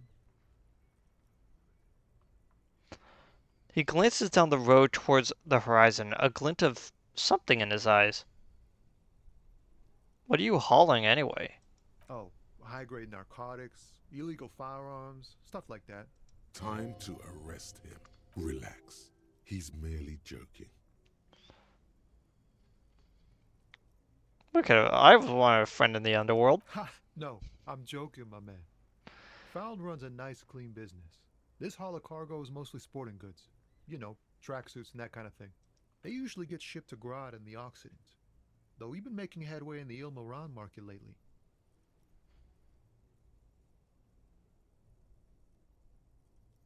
Could I get one of the tracksuits? We're pals and all, but I can't just freely hand out the merchandise. The bosses won't be happy.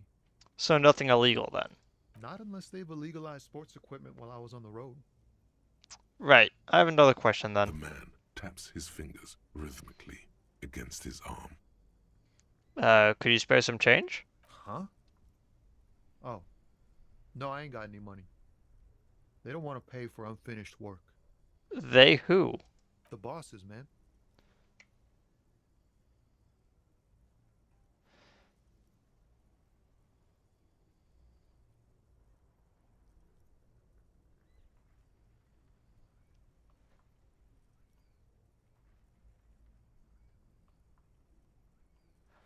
I don't know who these bosses think they are, but that sounds like a good arrangement for them. Yeah, it sure ain't good for me. Or you. I'd spare a coin or two for a city cop down in his luck. If I had, say, 4 myself. Know anything about the dead man? He ain't one of us drivers. I know that. All accounted for. Otherwise, I haven't really asked about that. Been wasting time right here. Keep him busy. It's easy to see he's telling the truth. He's kept his nose out of the dark stuff. Busy with what? Analyzing the fundamental structural and psychological conditions of being stranded in the midst of a sea of motor lorries and their sad, despondent chauffeurs. And what's your conclusion? A sense of surprise there ain't more bodies hanging from more trees. Huh. Don't be a stranger. So, that guy basically reminds me of like half of the asexual people I know, where it's like, eh. It's like, why would I want to do stuff? This Post Lavantorie mail collection box has been heavily vandalized with graffito. A closer inspection reveals 2 bullet holes in the front. Good mail delivery box. Pat, pat. The box seems happy.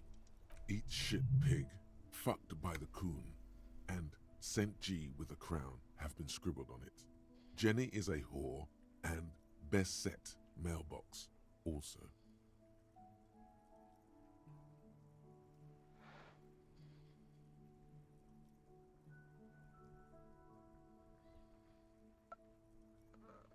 I've been there. Post Lavature mail collection box. Been there. The mail collection box seems cathartic. Thankfully, then, so do you. You shut. I didn't read the rest of the text. Whoops. Oh. Rue de Saint Ghislaine, 8B. An old call box with a matrix of push buttons lists all the companies in the East Delta Commerce Center. Huh. Main building A. Hair SCA. Young athletes and gym. 24-hour window. Fashion atelier. Fabron's taxi. Slipstream SCA. Fortress accident SCA. Revachol Ice City. Whirling in Rags. East Delta Pinball. And an empty card. This button looks new, but someone has removed the name card. Nothing happens when you try to ring it. Huh. This button looks new. It's probably not connected yet.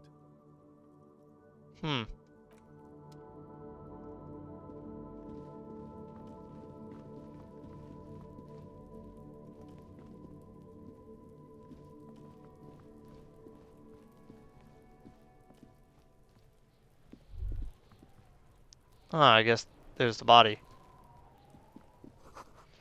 Smells like spoiled meat and curled dairy. A human being decomposes.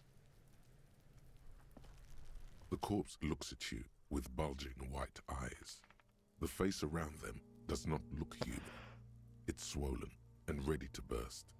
His lips are fish-like and his tongue like a ball gag in his mouth. You seem to be holding your breath. A cargo belt twists his neck at an unnatural angle. The body below appears stiff. It's letting out an ungodly rot. The smell seeps in even through your clenched nostrils. Why is that so bad? Active decay. It's okay to throw up, officer. No one is judging. He's about to blow! Cock's gonna blow, Kuno!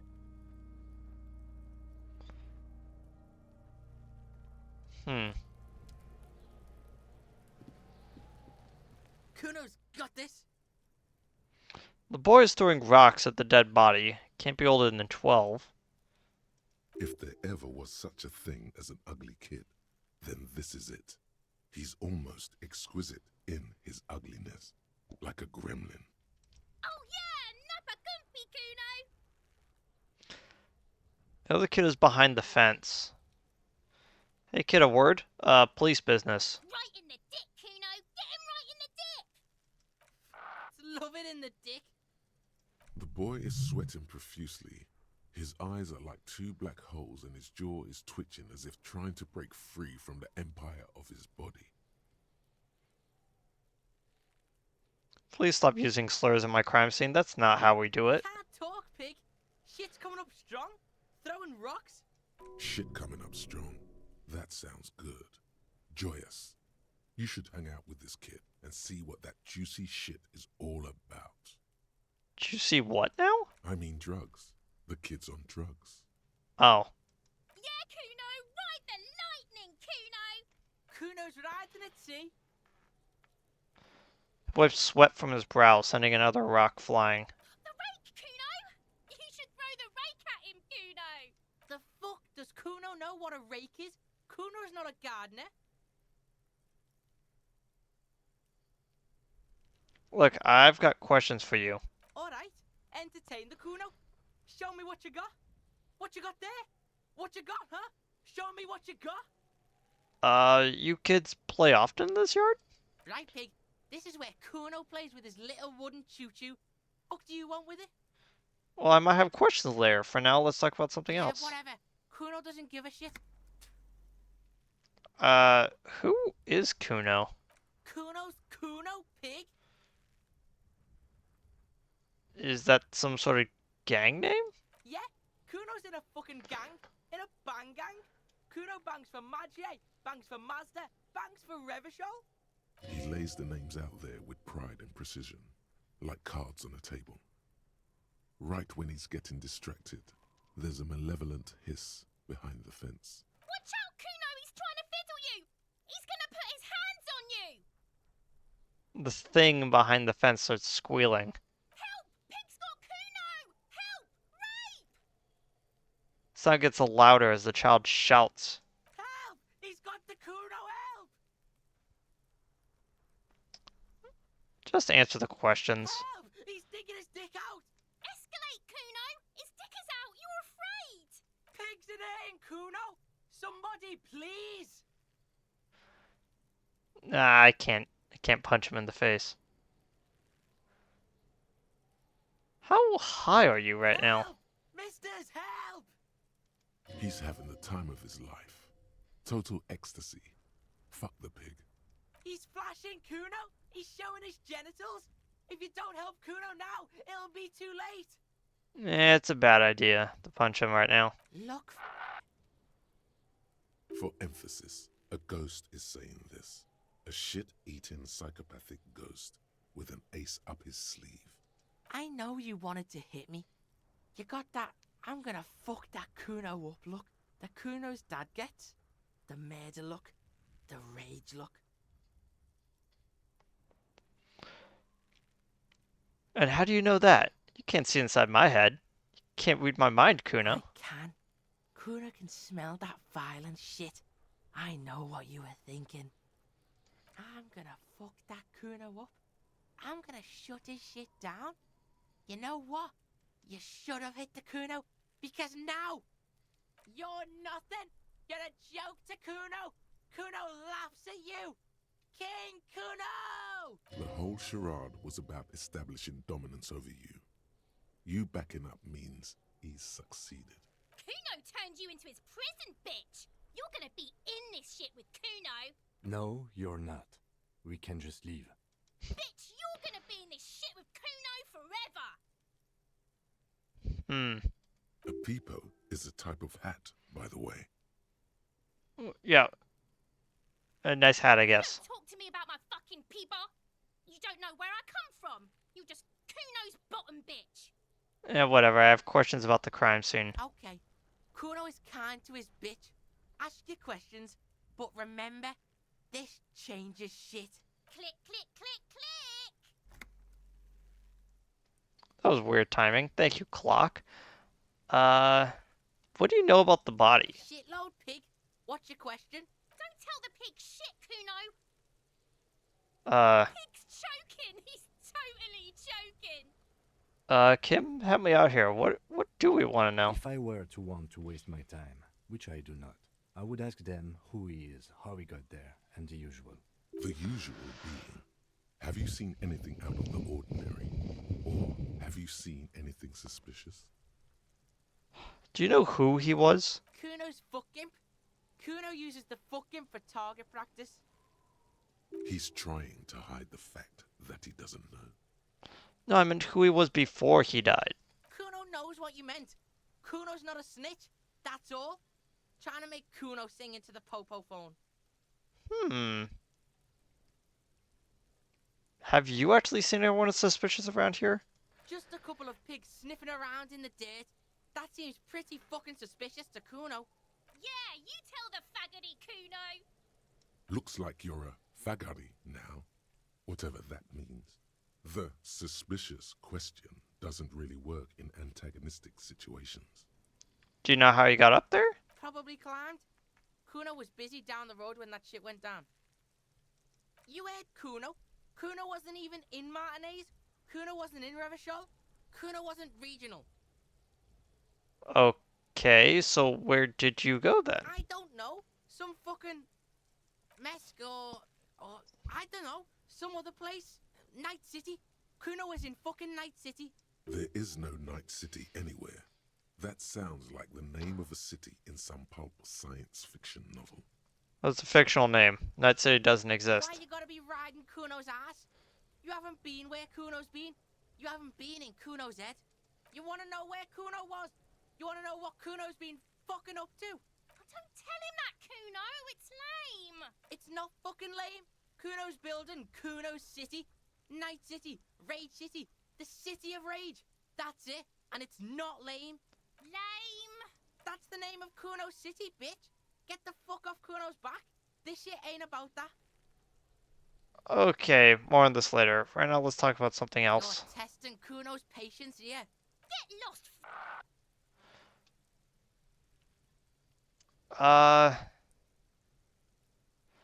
Man, that is so low. Kuno doesn't fucking care. Okay. Oh, autosave.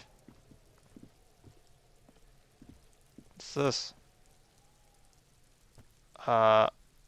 Additional thing of magnesium.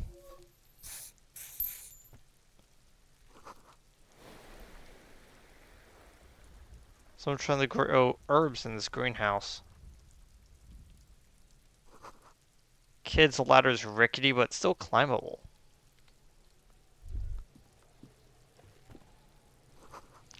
Ladder for kids wouldn't hold the weight of a grown man. There are several footprints in the mud, left by work boots. Anywhere from 6 to 12 pairs have walked here.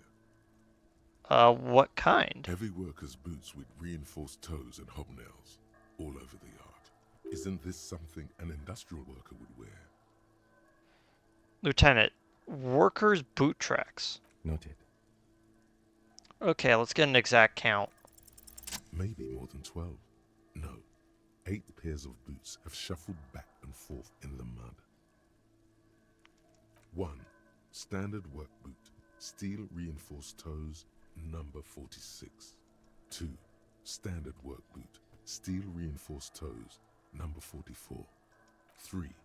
Hobnailed work boot, steel reinforced toes, number 43. 4. Standard work boot, number 45 or 46.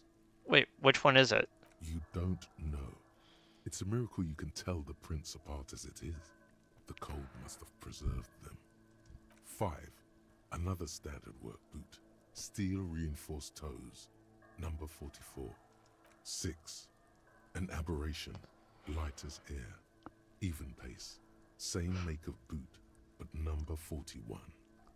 Male or female? 7. The glowing outline of a Oh. standard work boot, number Because I clicked on the 46. wrong one. But the imprints are twice as deep as the others. The weight exceeds 200 kilograms. 8. And yet another standard work boot, number 44. There's an aberration in the pattern of the sole, however. The right sole is smoother, more worn. How many? The lieutenant is tracking your eyes. 8. I was pretty off then. I counted 20. Same guys are going back and forth. I never got the hang of it. Hyperopia. Do you see anything out of the ordinary?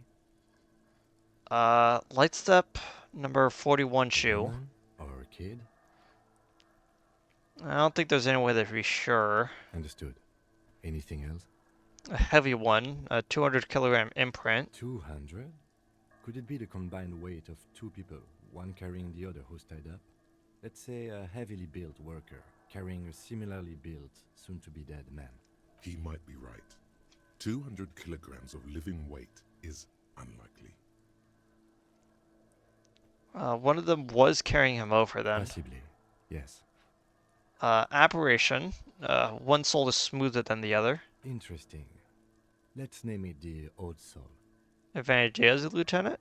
Someone operating a workbench with a pedal? Like a joiner at the harbor. Or maybe a drummer?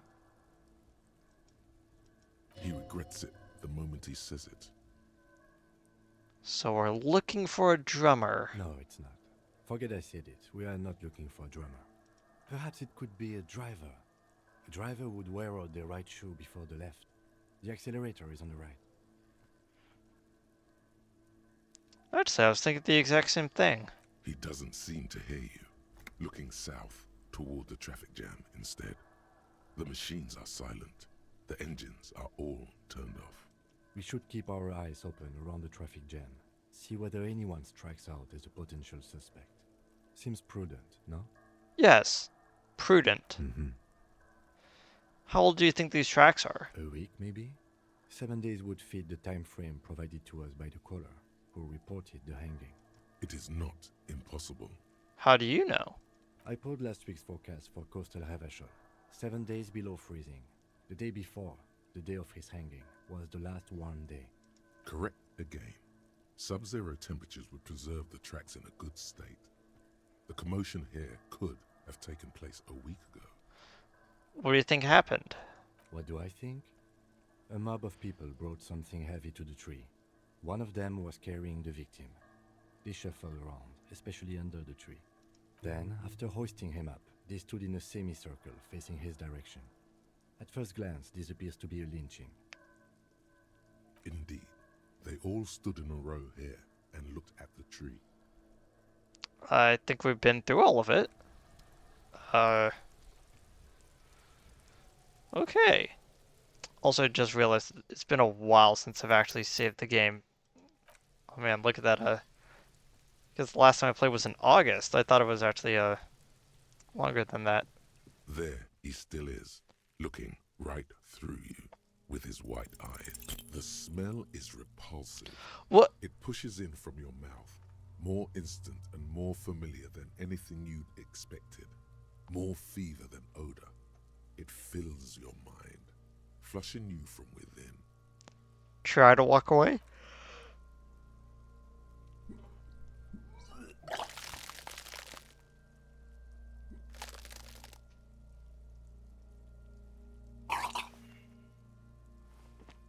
Too late. It's impossible to keep in. Your body curls and pushes it out, burst by burst, until a pool of vomit lies under your feet, and your throat stings from the stomach acid. I'm sorry. It's okay. Happens to everyone. Keep it. Thanks. The hangover is clearly making this worse for you. You could use some ammonia to clear your head. Okay, where do we get ammonia from? There is freight nearby, east of the hostel. They usually have a small apothecary. If they don't, there's a greenhouse here, and a gardener with a wheelbarrow on the corner of the whirling in rags. If she works here, she might have something for the smell.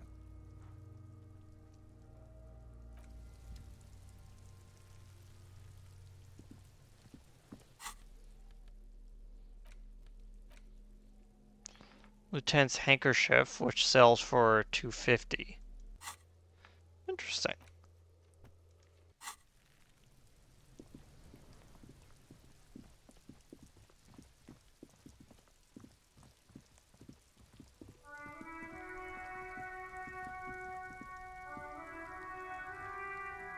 It's raining again.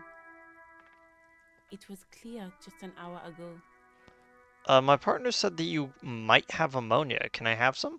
Sure, I'm done with it. Go easy on that stuff. It gave me a terrible headache. Thank you.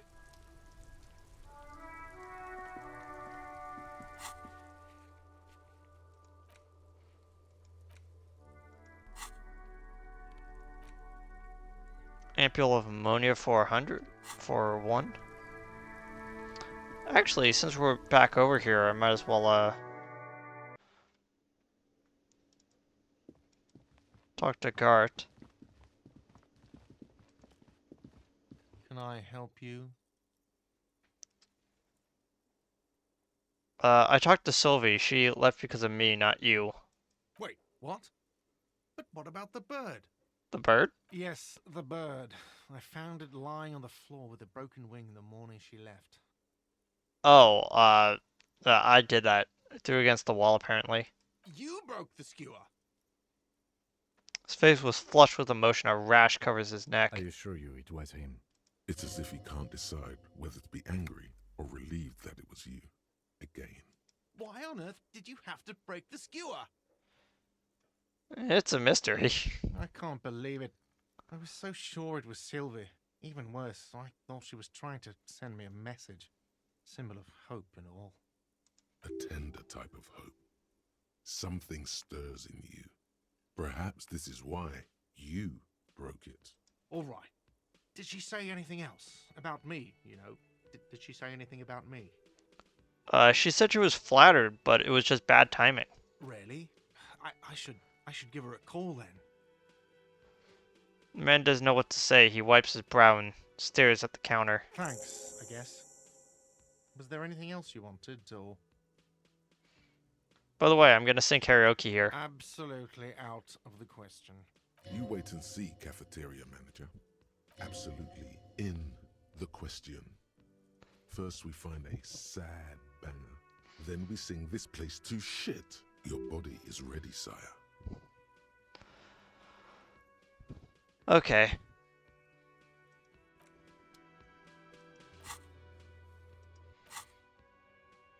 How close am I?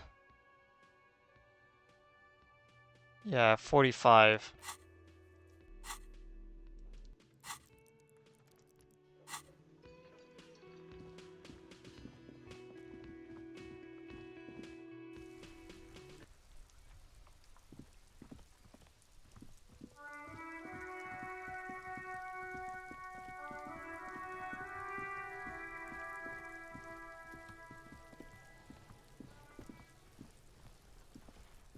We might as well look around. Oh wait, no. I should probably do this first. There he still is, looking right through you with his white eyes. The body below is entirely dedicated to that corpse smell. Emitting it is all. The ammonia only makes it worse. The combination forces tears out of your ducts. You manage to keep it in once. The second time, not so much. When the vomiting is done, your cheeks are wet with tears.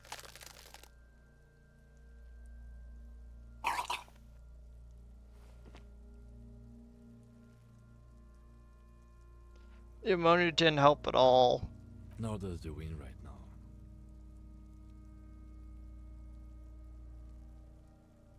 The weight is reassuring, like a crenel on solid fortification. Pat, pat, pat. I've seen strong men turn themselves inside out for hours. You are facing tough odds here. Alcohol withdrawal makes it considerably harder.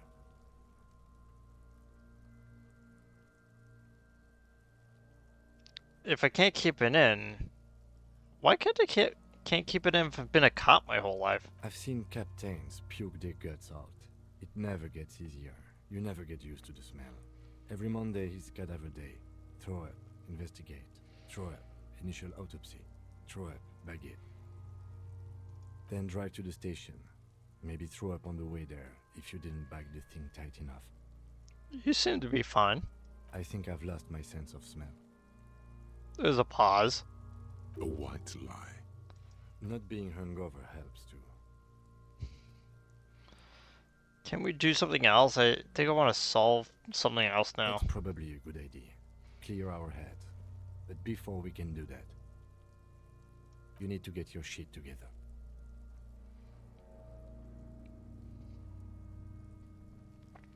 Yeah, I didn't think so either. Okay. We should go talk to the locals. Find something else to do while the wind changes. It's pretty bad right now. Give it half an hour. Get yourself together. Then come back and have another go.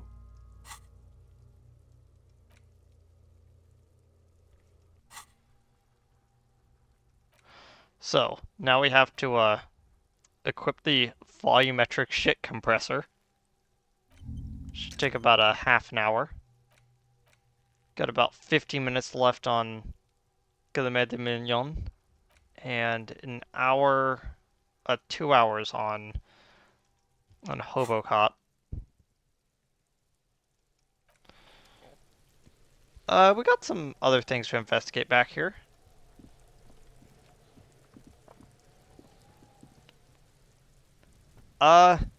Technically it's an RPG.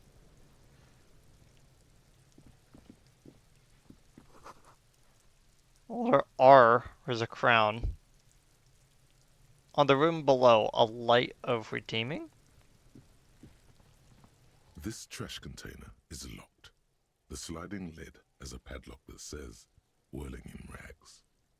There's something in there, not necessarily connected to the case, but still.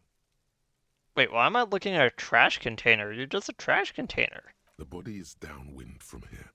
Maybe you prefer the smell of garbage to the smell of death. Lieutenant, what do you think could be in here? Trash, food waste from the cafeteria. They lock these containers to keep the derelicts from flocking in. Could be evidence too. Yes, I feel like that there is something in here, though. What do you mean, feel? It's extrasensory perception, whatever. Is like hold a special significance. I agree. We should get someone from the remote viewers division here. He's being sarcastic. Do not ask what the remote viewers division is. There's no need for sarcasm. I feel strongly about it, that's all. Maybe it's not connected to the case, but still. Oh. It might also be evidence. The mob could have disposed of something in there. We should get it open. So how do we get the lock open, then? We could try using a pry bar. The one you took from my motor carriage, Or we could ask for a key from the manager of the Whirling in Rags. He probably has one. Okay, that's a very low chance.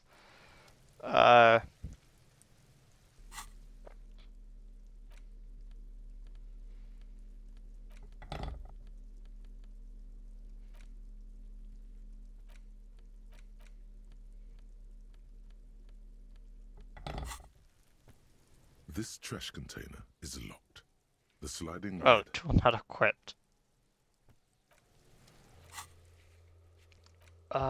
Yeah.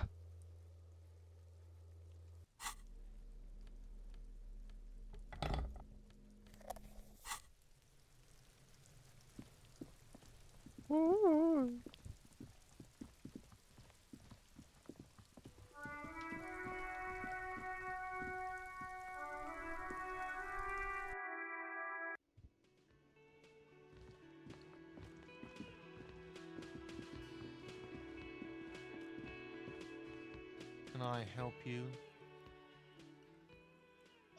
Is that trash container out back yours? Mine? No, it belongs to the Whirling in Rags. Well, yeah. Thank you for clearing that up. Why do you keep the container locked? Why? To keep the hobos and drunks out. That's why. And the neighbors too. They put their trash there and they don't pay for the garbage company. I thought as much. And are you the only party with access to the trash container? Well, yes. Us and the garbage disposal company. It seems a little callous, doesn't it? Something stirs in you. Wonder what this feeling is. Prod at him and find out. Well, if I told you that I'm a hobo, or soon to be, rummaging through that trash, will you keep me out too? Yes.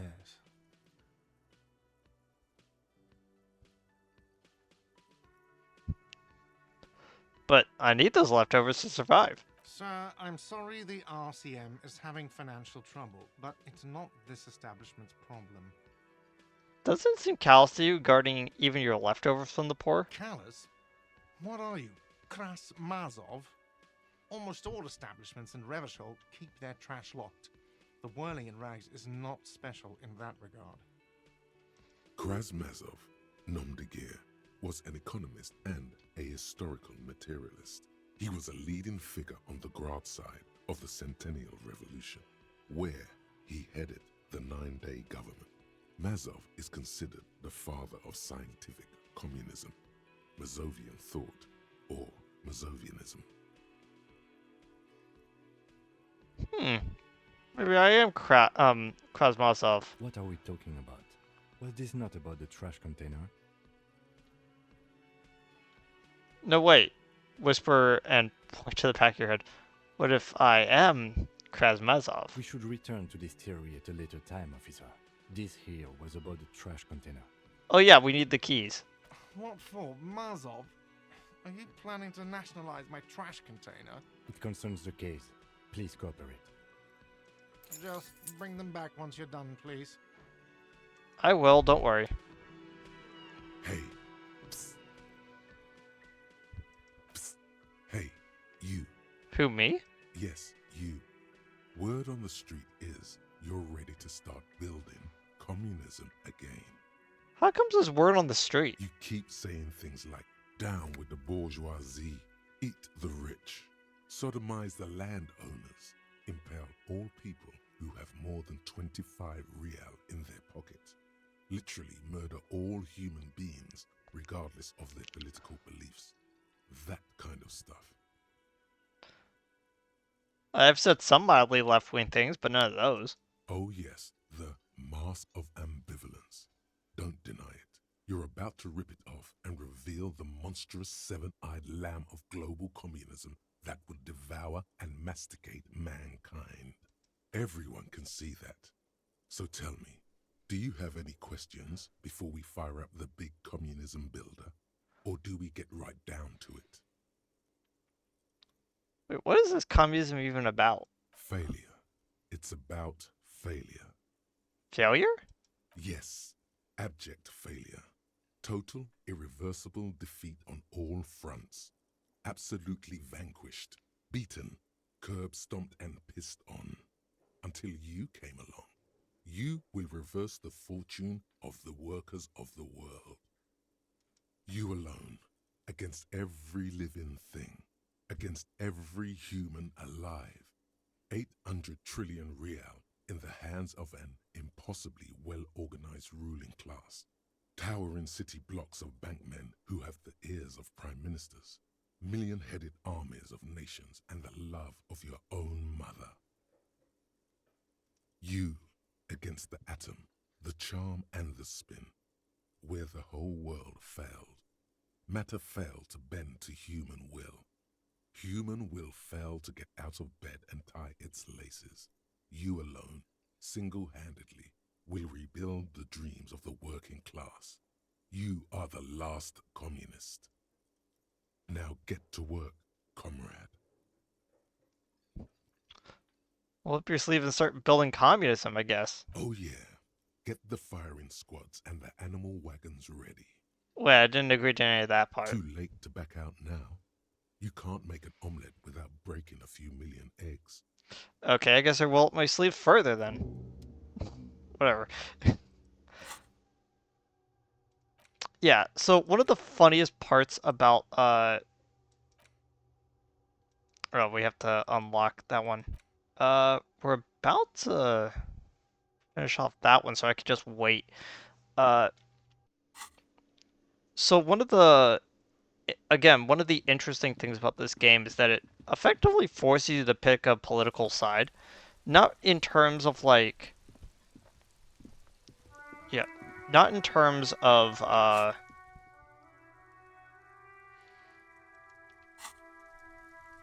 like, you must, have a political side, but more of the idea of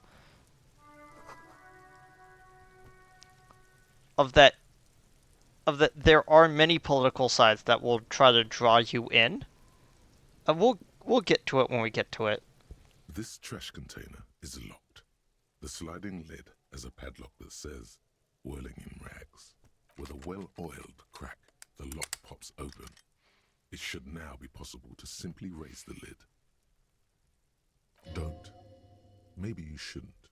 Maybe you shouldn't. Of course you should. This is your time to shine, Hobocop. Dive into that dumpster for extra content. Didn't I just have a premonition that there's something in there? There is, but you won't like it. Sweat forms on your brow. Your hand is still on the lid. The smell of rotten food rises to greet you. You see soggy cartons, dirty rags, and organic waste. We're just in time. This hasn't been emptied for over a week. Okay.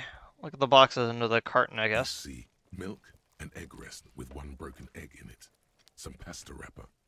Picking up the soggy packages somehow feels familiar.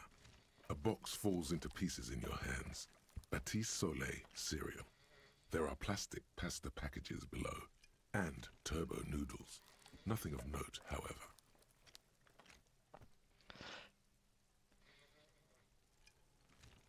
Dig in Hobocop style for extra content. Wow. An Armistice caliber 50 knock cannon. Half wrapped in paper tissues. So shiny. What's a knock cannon? It's a giant rifle, and it's very expensive. Not as expensive as that fat string of pearls snaking around the rotten banana peels, however. And is that Cordon Electric's preamp with Electra F2 tubes. It is. That catches quite a price. We're talking 12,000. Easy. Unless you're into hi-fi yourself. I'll sell it. No, you won't. Because none of those things are real. They're not actually in there. All you see is food waste and crisp wrappings. A cruel jest. All you see is a broken mug with a racist depiction of the Yellow Man frolicking in saffron. In antique? Only in its social sensibility. Okay. Mm-hmm. Pick the rags. Among the threadbare kitchen towels, something catches your eye. A pair of denim trousers. As the legs of the slime-covered jeans begin to unspool from the garbage, a rank corpse smell fills the air. The victim's clothes? Cadaverine odor is faint. If these belong to the deceased, they were removed when he was still in the early stages of decay. Drop them in here, officer. The lieutenant produces a black plastic bag marked evidence from his pocket. Guitar marked blue jeans. Pockets empty or emptied. He wore them with a belt, too. A white belt. The loops appear stretched, but the belt is missing. That's it. Do you see anything else in there? I have another bag here. Something slimy catches your eye. A drab, long-sleeved shirt, olive-colored, appears from the food waste, dripping with pus. This is a military-type overgarment. No label or serial number. This is the kind of rib-knit shirt that's worn over light armor to conceal it in an urban scenario. Anything more? The rest of the rags are just kitchen variety waste. Just garbage.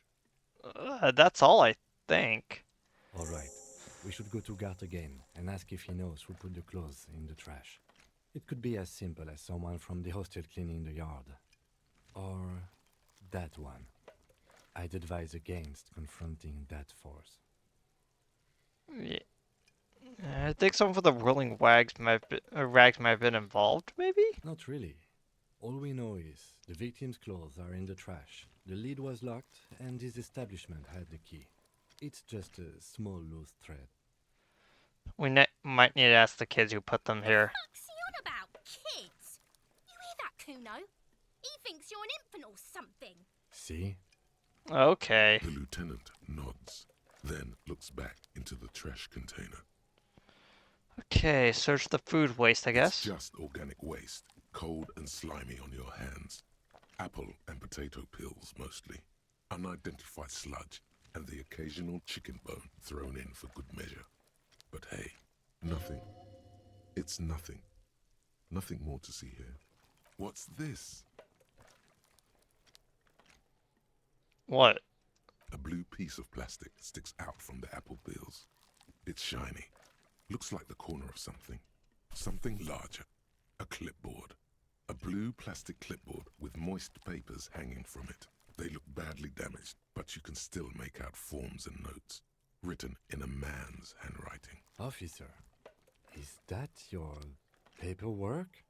No, it can't be. Yes, it is. Look. This plastic has the RCM street grid on it. You've even got an autopsy form.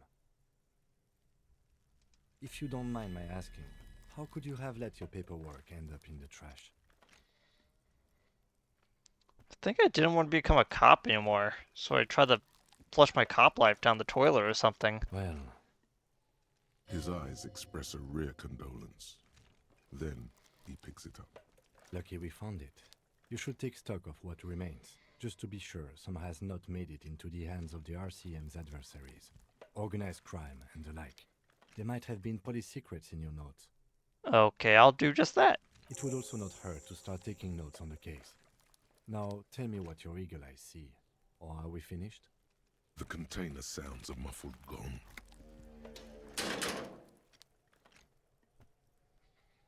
That's one thing off the list. I think we got it all. The smell of rotten food No, rises. why did I open it up again? You see soggy cartons, dirty rags, and organic waste. The container sounds a muffled gong.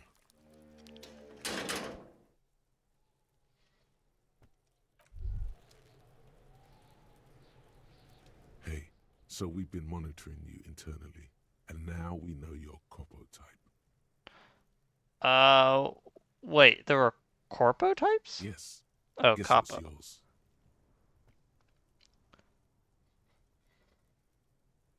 yours? Cool one? No, you're the sorry cop. The cop who's sorriest. Let's make it official then, shall we? Huge lack of enthusiasm going on in here. Wouldn't the other capo types be jealous? What? Jealous of the sorry cop? I think they'll be fine. Don't worry. They'll be super, super fine. It'll be totally okay. You can dual capo type from sorry to anything. Okay, but what are the other ones? Oh, you know. Apocalypse, Superstellar, the Advanced Interesting Cop, Liquid Shadow Cop. But you're too sorry to say those things. So, here we go.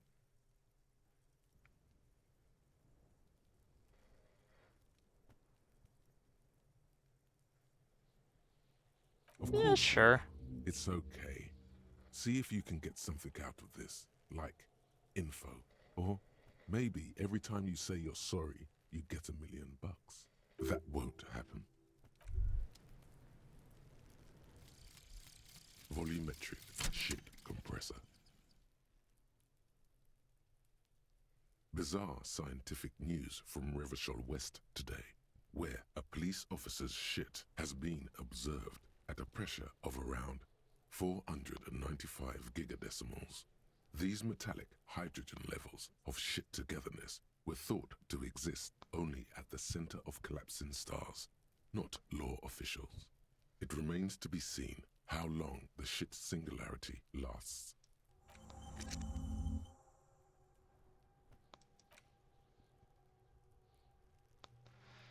Okay then.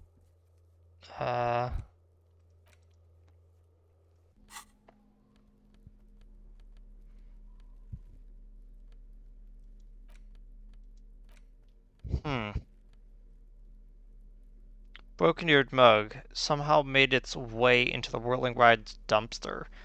Depicts a person of Sumerian descent frolicking in a field of saffron flowers, buck-toothed and grinning feeble-mindedly. Seems to be a cheap knockoff of some colonial era antique. This is the ledger you found in the trash. It's full of notes written in a man's dense cursive. Have a closer look and maybe it could be salvaged to start keeping notes on the case. It's the ledger you found in the trash. A pitiful cabbage of white and yellow papers hanging from plastic board, barely held together by a metal clip. This sad display is made complete by the faint smell of urinal cleaner. Anything else? There's a piece of toilet paper, or is it cleaning tissue? No, it's toilet paper, desperately sticking to the back of the blue plastic clipboard. It's a metaphor for you. Below the pathetics, terror. Do not look into its blue heart. It's just toilet paper sticking to the back of the plastic clipboard. You can take it off if you want. Still wet, the toilet paper peels off the plastic easily. All you have to do is shake it off with your finger and voila! The ledger now looks marginally better. An aluminium block runs the width of the board, biting down on the paperwork. Its crocodile teeth are the only thing keeping the papers together. A regular pencil, the tip worn down to nothing, has been attached to the clip. The surface is interrupted by a silvery sticker. It's rectangular, sparkling with iridescence. You don't know how you didn't notice it before. Hey, Lieutenant, what is this? What? That thing. It's a halogen watermark. We use it for adding information to RCM property. Interesting. What kind of information? It depends. Aside from an anti-counterfeiting stamp, mine has my station number and address. The information varies by date of issue. How many years you've been on the force, he's thinking. It'll have that. How can I read it? Any capable light with the right wavelength will do. Like the thing in my hand? All RCM vehicles have headlights designed to reveal halogen watermarks. Mine too. Oh. This means you can read the watermarks. if you just turn the lights on. That's all, thank you. Okay. While a bunch of sodden papers sag from the clipboard in your hand, it's a sorry sight. Browse the white papers. They're not exactly white. They're yellowed in patches by sunlight and alcohol, and covered in dense blue handwriting. Ink escapes into watercolor patterns, reaching its tendrils across entire pages. The paper itself is checkered, with faint red lines, forming short paragraphs. Once in a while, there's a red stamp that exclaims, "Case files commit to paper." The case files themselves are plenty. You count more than 100 sodden, crumpled up, earmarked pages falling apart in your hands. They appear to be sufficiently organized and extremely dense, if mostly illegible. What is there? What are they about? Work, strife, poverty, the Jamrock Quarter. These are handwritten logs of investigations dating back to January 51, this year. The exact number is hard to estimate due to missing pages and an odd naming convention. But there are at least 20, maybe 30 cases undertaken, not completed, mind you. It's the middle of March. You have attempted 2 cases a week on average. Is 2 cases a week a good caseload, Lieutenant? Huh? 2 complex cases to undertake is a lot, yes. You really have to push yourself. I would not suggest it, lest you start making mistakes. 2 cases a week appears to have been my load, Lieutenant. I'm not sure I completed them, though. 2?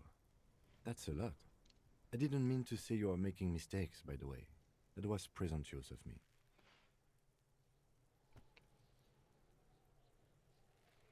Sure, I made plenty of mistakes. It's okay. We all make mistakes. God knows I've made my share. He tries not to think of them. Like a fan of girls, the checkered papers dry in your hand. The handwriting is extremely dense, if mostly illegible. There's a mention of a naming convention here? Yes, it appears you employ a, shall we say, robust yet literary system. Each investigation has its case number written on the margins. Yet, still more tellingly, most are accompanied by a name. A title, one might say even. One that draws inspiration from Snoop fiction and Vespertine cop show staples. Oh, they're written in capital letters, too. Yes, all caps. One is called The Next World Mural. Another, The Square Bullet Hole Murders. Another yet, The Unsolvable Case. More? Others appear more light-hearted. The guys on a couch in an unexpected location, and the murder at the hookah parlor. Even the rare article-free collapsing tenement. Murder features prominently throughout. It's going to take an effort to piece these case files together, but it can be done. Once you're done inspecting them up close. Kim, my cases appear to employ some kind of naming convention. You mean the alphanumeric? Officer, precinct, time of arrival at the scene? No, like a non-numeric one with titles. Oh, you mean the titular? Yes, well, so do I. In our defense, almost everyone in the RCM does. Why is that? It's a holdover from the early days of the RCM, right after the revolution, when the organization had little idea how to do things. It persists in an unofficial capacity. Officers use these titles to refer to their work among themselves. Seems I have named a case the Square Bullet Hole Murders. Again, in your defense, I seem to have named one the man with the hole in his head. That was a real person. His death was real. Still, I named it that, to amuse myself. I pray his loved ones never find out. What happened? Rail spiked through the head. He died. It was a workplace accident. Have to open an official case. Is there room, though? There is, for precisely one more. 15 pages near the end remain untouched by the damage. The checkered grid forms a structure of passages, breaking the case into subtasks to accomplish. Commit to paper. The tasks you've completed flow out of the kind green ape pen in a brash freehand similar to the rest of the letters. The wording comes easily. It's almost robotically simple. A language developed for mental rigor and simplicity. Inspect the victim's body. Interview the cafeteria manager. It's not exactly poetry, but poetry would be out of place. So the ones I've already finished. A satisfying slash sounds across the paper. You're done, it seems to say. And you, and you. Things to be done and things already done. The composition of reality. This is an extremely useful tool for a detective of the citizens' militia. Now all that remains is to name the case. Lieutenant, have you by any chance named our case? No, actually. Any ideas? The Furies are at home in the mirror. Furies? Yes, well, I don't know. I have to be honest, I'm not experiencing the internal strife that it refers to. And also, could you make it less poetic somehow? Just a normal case name, you know? Think, what would that be? A good normal name. Yes, you know what that normal name is, but it's so plain. Anything else, please. The Setting Sun. Okay. It's a good name, but it has one problem. This case has nothing to do with the setting sun. At all. It has nothing to do with that, so... something more concrete, perhaps? Do you have something concrete?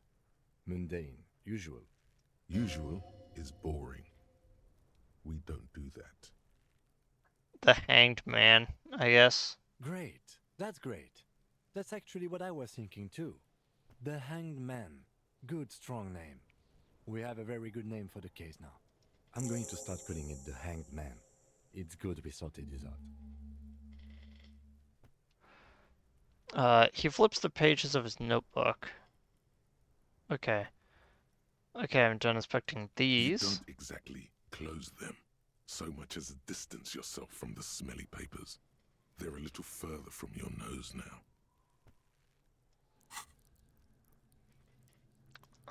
Let's see.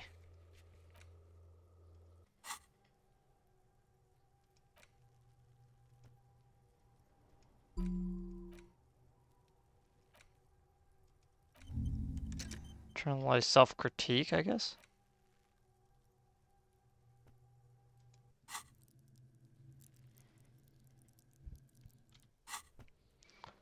Can I read these case files now, then? Yes, you can piece them together using the alphanumeric code on the margin.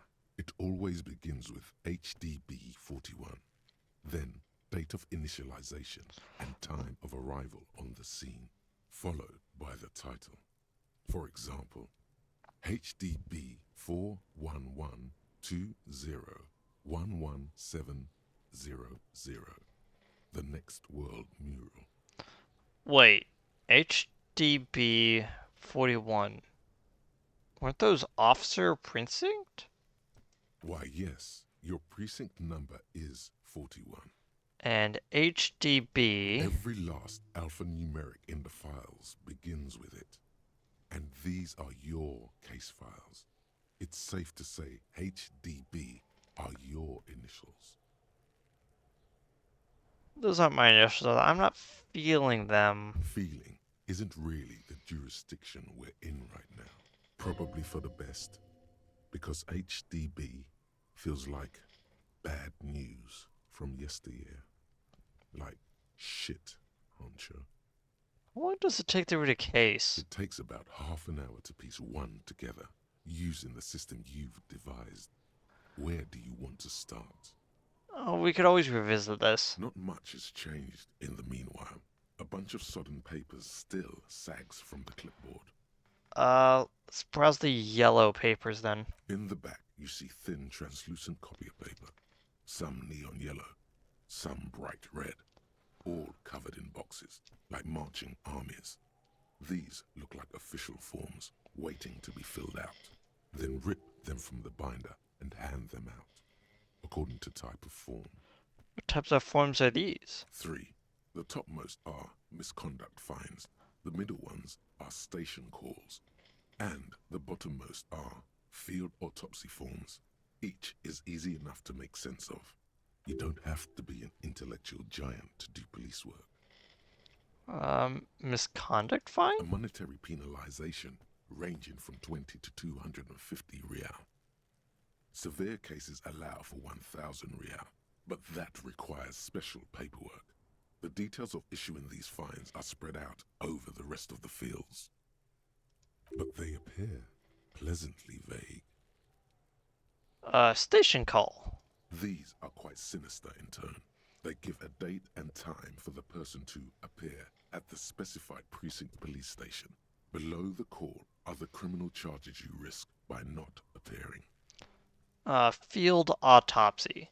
A dozen pages of thin copy paper, bright red in color.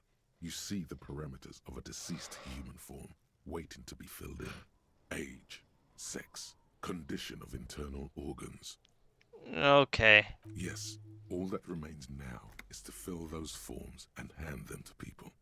Fines for wrongdoers, interview requests for bad guys, and field autopsies to dead guys.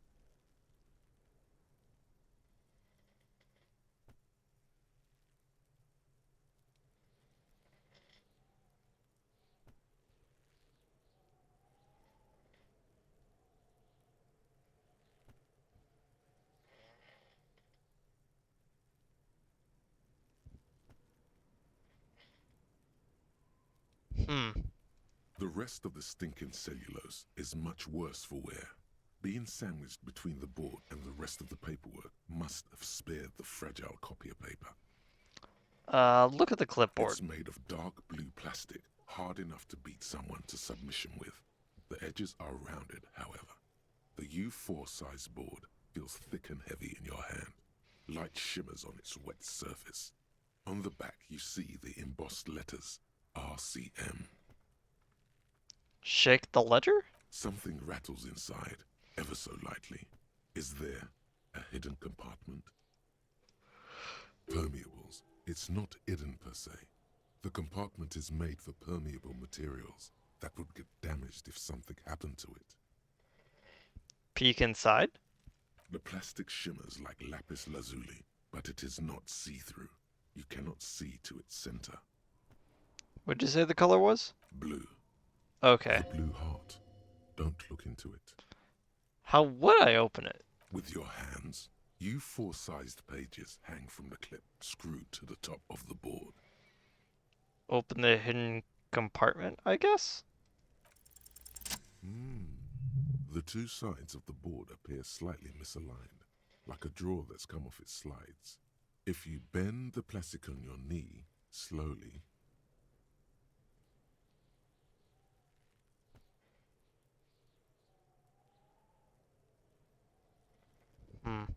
the slides snap back into place. It should be possible to just, Slide the drawer open? Without resistance or sound, the two panels move against each other. The compartment is now open. What's inside? 2 ticket stubs and a handmade postcard. 2 octopuses are smiling, reaching their tentacles toward each other in the colored pencil drawings. The tickets permit access to the zoo in Revachol East. The aquarium costs extra. These let you go there, too. Thin wax paper has been glued to a piece of cardboard. Sounds like leaves rustling when you pick it up. You see violet flowers, floral patterns, patches of glue. It smells of chewing gum, apricot flavored, a touch of cinnamon, the end of summer. You think the label says tutti frutti.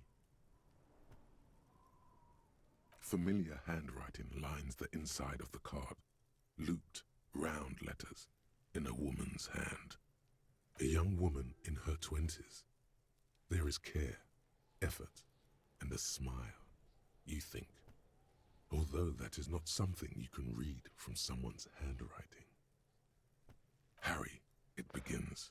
You're already reading. I wanted to write you a letter so you can read it when you wake up. Maybe it will make you happy. Throw it away, please. But it will make me happy.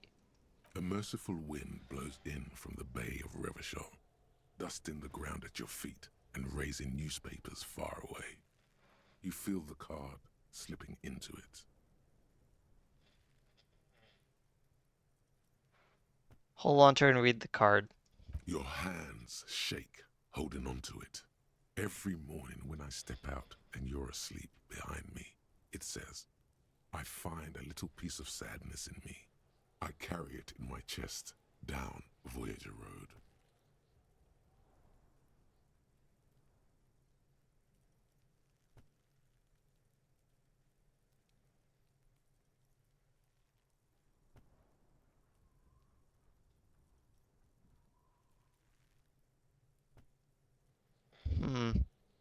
Every step I take, it grows. By the time I reach the fuel station, it has filled me entirely. I step onto the light rail and look back. Sparks fall from the bow collector. I know it will be like this until late afternoon, when I get off the 42 and walk back to you. You. Every step I take will get lighter. It almost makes me run. Sometimes I do. I can't believe I met you. I can't believe the happiness I feel with you. You have a vast, vast soul, and I will always, always, always come back to it. Kisses, kisses, kisses. You feel the air sucked out of your lungs and the blood sucked out of your head. Everything around you gets dark. Small white dots appear. You feel the ledger slip from your hand. No, hold on. To what? There's nothing. Detective, is everything all right?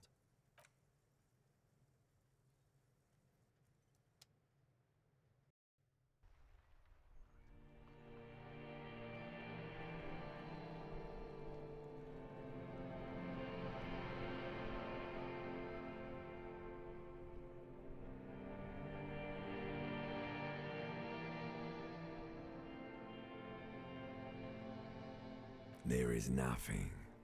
Again. I like how the game, fake ends. Really funny. Nothing sad, brother. No treachery, just blackout. Just lie there past that, I guess. Well, almost nothing. There is the ground below you, that's still there. And the small light that's on, fluttering, somewhere in the basal ganglia. The what? That's me. Blue eyes, that's me. And who was that? Who was what? He speaks of the sickening longing, the unwell emotion. Even in the darkness, he's grasping for it. Still trying to hold on to the great sorrows slipping in the water. Slimy. Yeah. No, I was cool. I'm cool. You're cool when you're dead, brother. Here in the paleo-mammalian cortex, we call it the shadow. Because it's always there. Was that the X something? The, Bloated corpse of the past resurfacing. Yes, that. Don't prod at it. It will start moving again. Where is Voyager Road? There is no Voyager Road. There are no roads, no houses, no lights in the windows. It's all on pause. So just lie here motionless. You think they would let you? Until you disintegrate into biomolecules? No. Someone is breathing on your face now, inspecting your pupils, stupid idiot. What is that? It's cold. Yes, they're pouring something on you. It's in you. And It's delicious. Glowing lights on a dashboard emerge out of nothingness. Where am I? In the upholstered cabin of Lieutenant Kitsuragi's motor carriage, seated in the driver's basket. The air is thick with leatherworks and heavy fuel oil. Cold water runs down your chin. Drink. Water. The water is cold, silvery, the stuff of life itself, as it pours down your parched throat. The pounding in your head recedes. The darkness parts. Drink. You haven't drunk water in 2 days. Did you know the human body is not made to survive on alcohol alone? You need a secondary form of hydration. With greedy gulps, you down half a liter of cold water. Some of it spills on the driver's seat. The lieutenant pays no heed to it. What happened?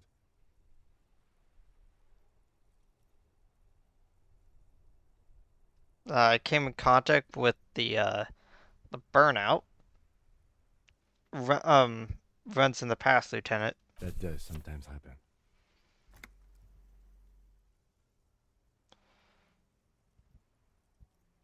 He replies with such understanding, it's as if the burnt-out ruins of the past were an occupational hazard. Athlete's foot for cops. You dropped these. Are you okay to proceed? Yeah, let's solve this case. Good.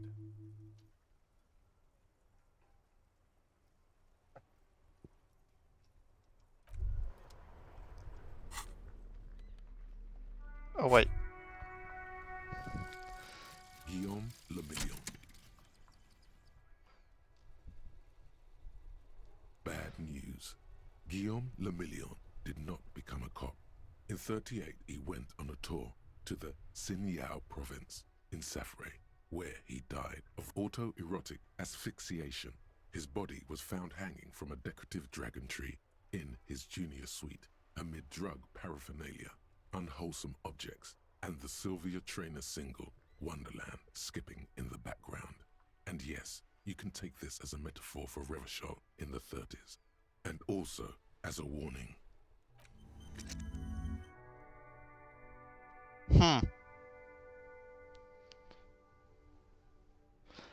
+1 to pain threshold, and all psych learning caps were raised by 1.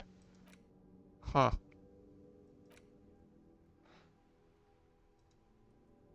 Oh, I need a skill point to forget something. Dang it.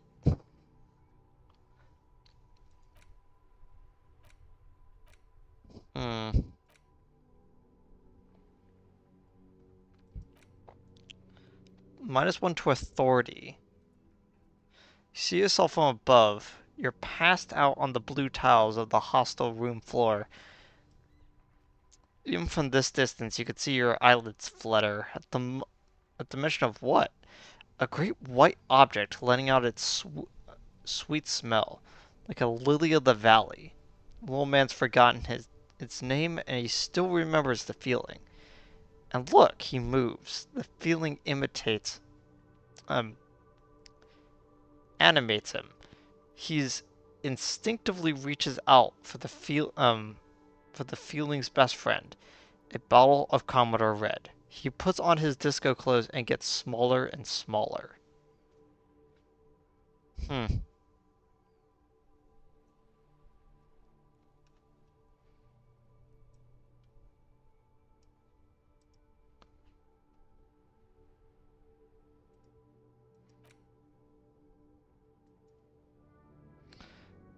That's the other one I want to learn.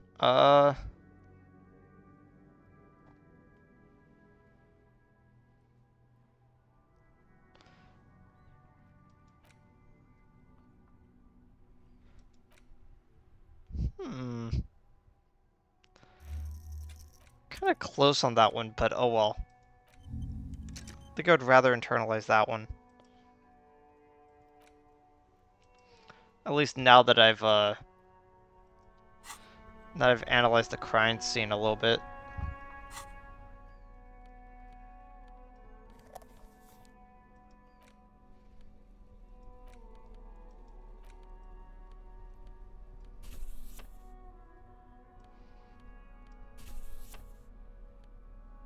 It's the ledger you found in the trash, a cabbage of papers hanging from the board, with the permeables drawer inside. It's barely held together by a clip, then made complete by the faint smell of urinal cleaner. Slide the hidden drawer open? Without resistance or sound, the two panels move against each other. The compartment is now open. Inside, you see 2 ticket stubs and a handmade postcard. The words just crossed your mind somehow. Who were they for? Who do you think? Close the compartment. It's slightly, ever so slightly, difficult to breathe once you've done so. The drawer is locked. Blue ink drips from the white pages in your hand.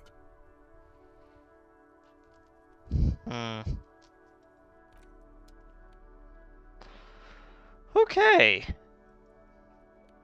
That was pretty intense.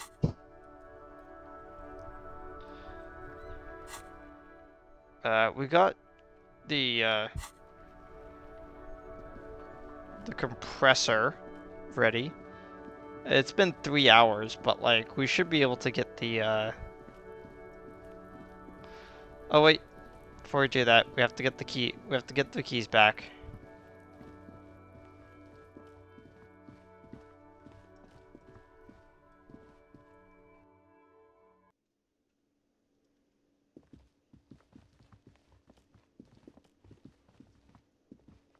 Can I help you? Is there a trash container key? Thanks. I hope you found what you were looking for. We actually found the victim's clothes. How strange. I certainly didn't put them there. Maybe you don't remember putting them in there. Maybe you're sleepwalking or in a fugue state. I think fugue states are more your forte, officer. Could someone on staff have put them there?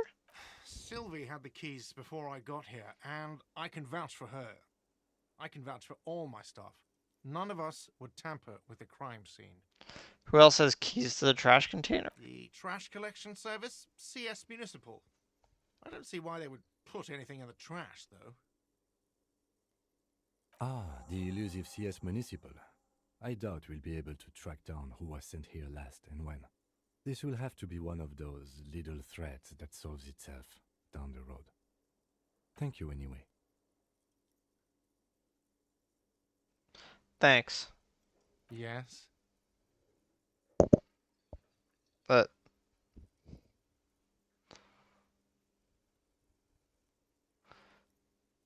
what thing? I saw something that reads mess halls reserved for the Union. Yes, not the whole damn Union, thank God. Just the nastiest and loudest faction.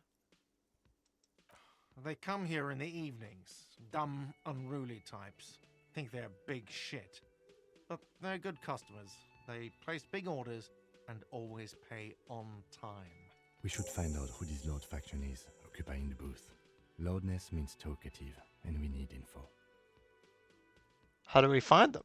We don't. We have to wait. They'll show up sooner or later. Men get hungry, even striking men. If not today, then they'll be here tomorrow.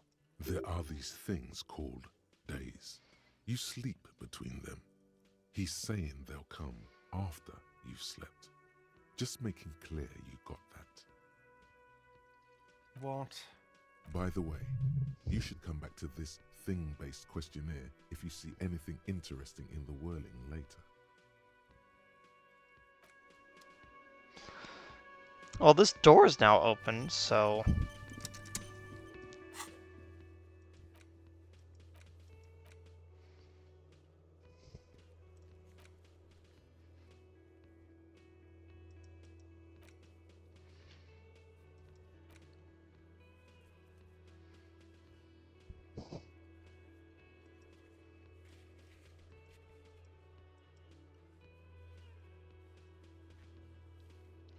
Acquire a copy of the city map.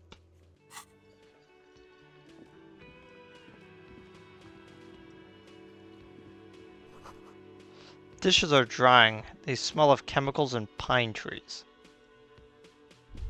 A thin man is smoking below an exhaust hood, occasionally sipping from his mug. This must be the Whirling's cook. As you step in, he nods toward the table and says something in a completely foreign language. The only words you can make out are Garancy and Kubek. Okay, it's definitely not his name. Whatever you do, Please don't call him Garancy Quebec. Please. It's not funny. Hello, sir. I've got a few questions. The man puts his cup down and replies something, his left hand drawing arcs in the air. Got some impressive pots there. He smiles and bangs his ladle against each of his pots in turn. It's almost like music, especially with the sounds of assorted dishes boiling and simmering on the stove. I don't think I need anything else. Stay masculine. Kind of weird statement, but hey. Huh. You see a heavy steel door with a prominent dimple lock. It's painted blue. You immediately feel drawn to the color. Blue is for mystery. The cobalt blue surface feels rough to touch. The stainless steel door is flush with its frame on every side. The door does not budge. You do? It's a door in the back of the kitchen. Why do you care where it leads?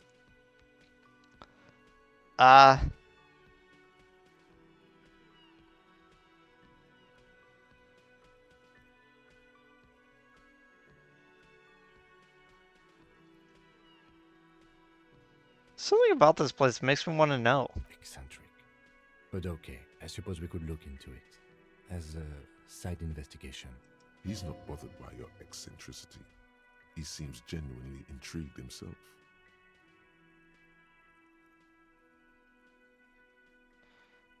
Yes, a mini side investigation. Gart is the person to ask about this.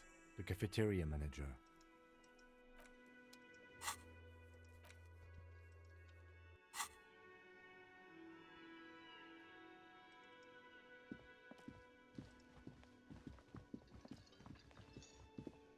Can I help you?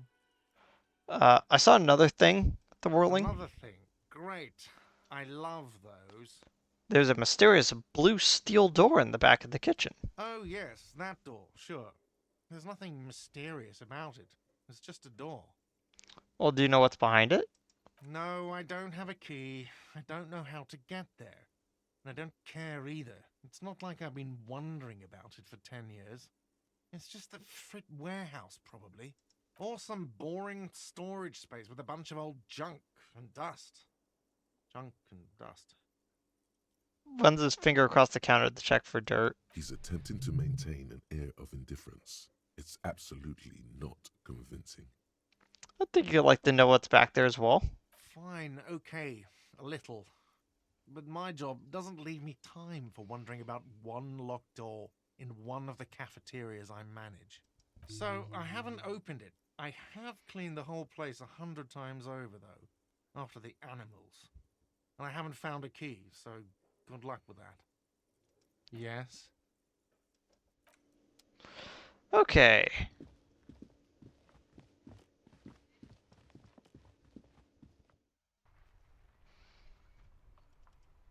Wait, halogen.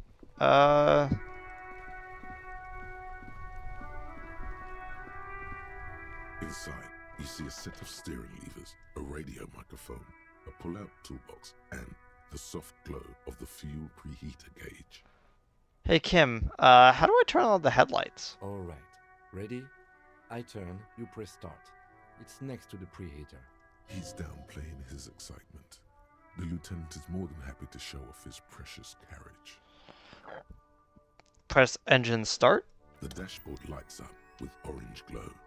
The rounds per minute gauge jumps, and the engine of the Caprice Canadian comes to life with a whiny growl. The lights unfold with a little click, casting electrical light onto the ground before the vehicle. There you go. I'll turn them off from the remote once you're done. We just need to stand in front of the machine now.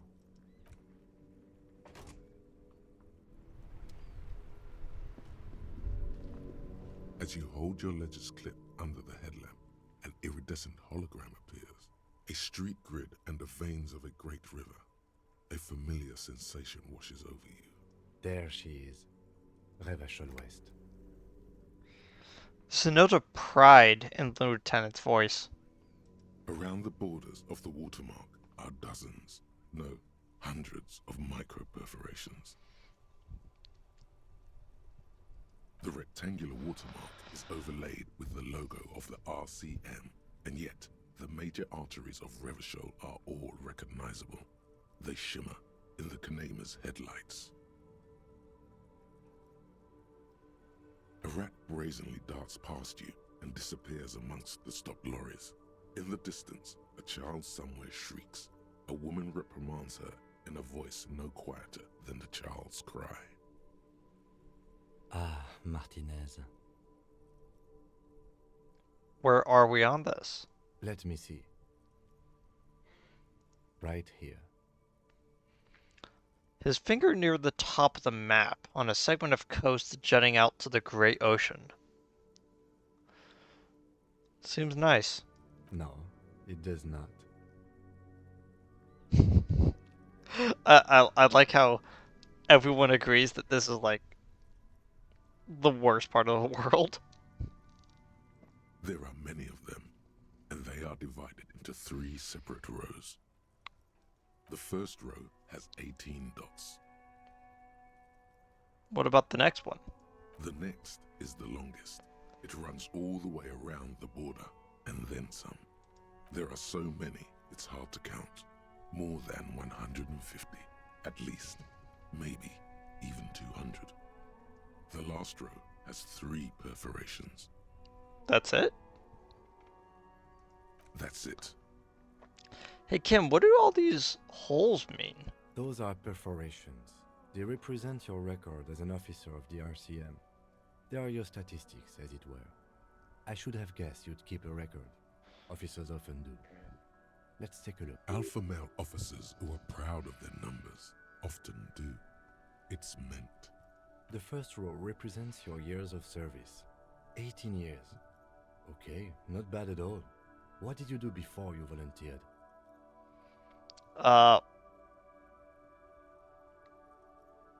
I was a hobo and lived under a boat. You know, the RCM is a volunteers organization.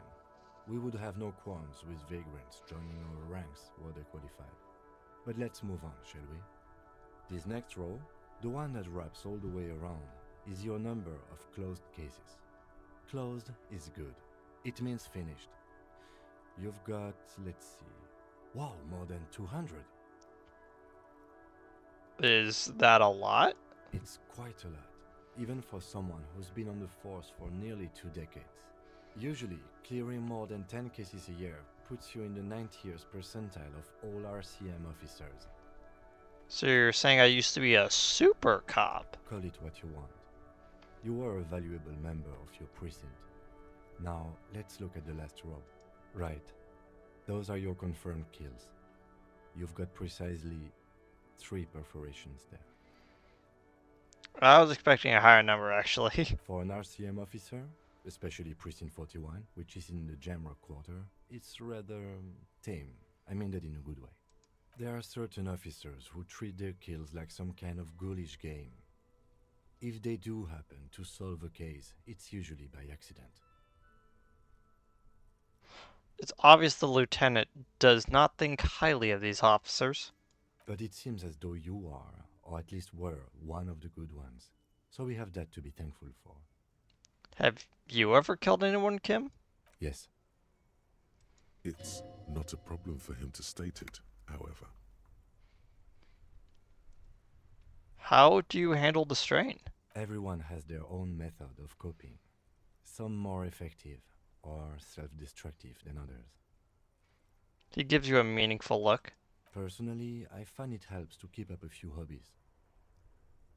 Maybe I should find a hobby. Why not gardening? You've already got the gloves. Yeah. It's meant in earnest. Please don't mistake it for a jab. Oh, okay. Thanks for this. The lieutenant nods. Okay, let's go. Right. I'll go turn off the lights.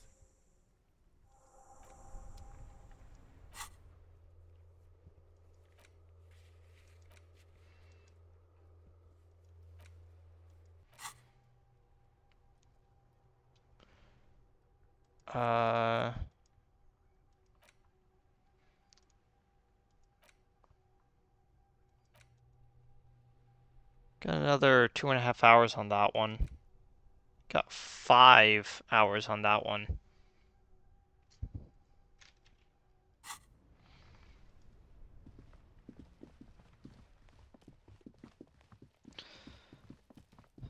Okay.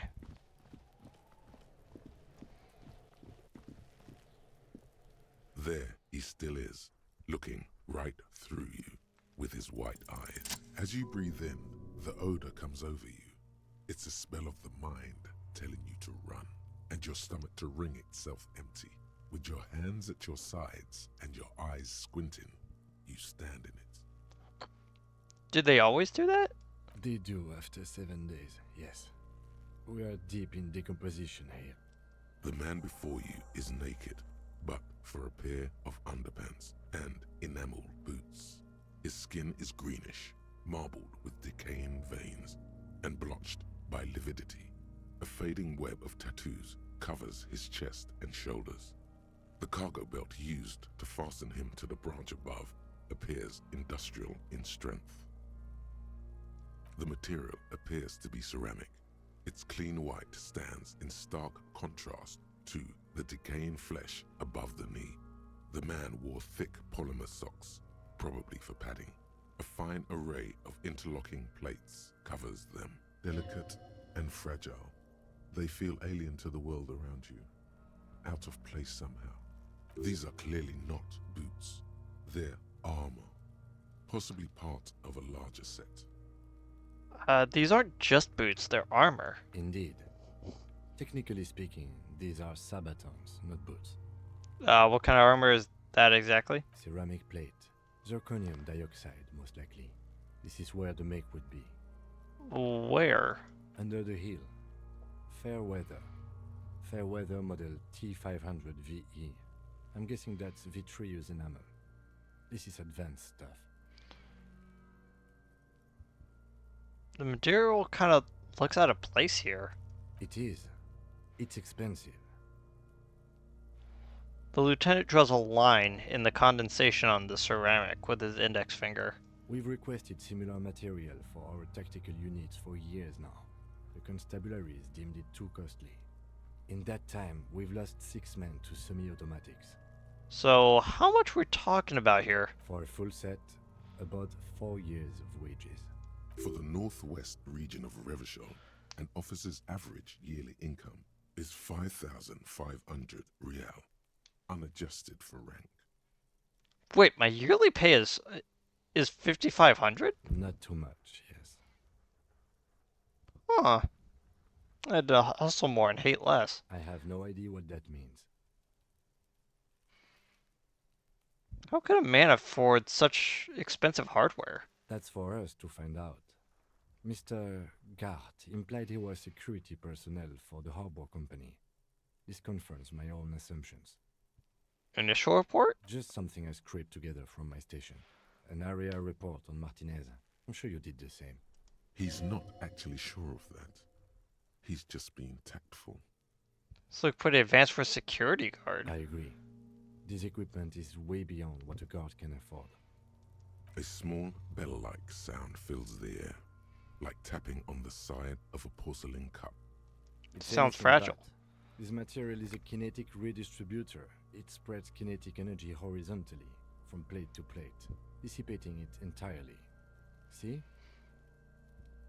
Faint, organic lines cover the plates where they separate into smaller ones. These plates then divide into smaller plates until there are hundreds of them altogether, like whirls of floorboards.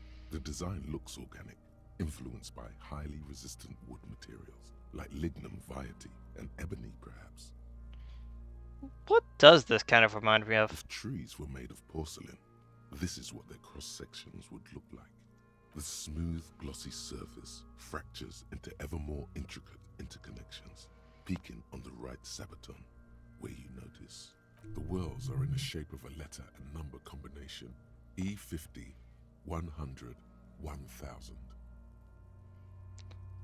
There's a serial number on the right sabaton. Good. Can you read it to me? He tips the drying ballpoint on his of his pen on his tongue. E50, 100, 1000. We have a make and a number. That's something. We can use the radio in my kinema when we're done. Either station can chase it for us. What happened to the rest of it? The locals probably scavenged it. It would be odd if he had more on after 7 days. We should keep a lookout for these species. The armor could yield information. This is one thing he might actually know.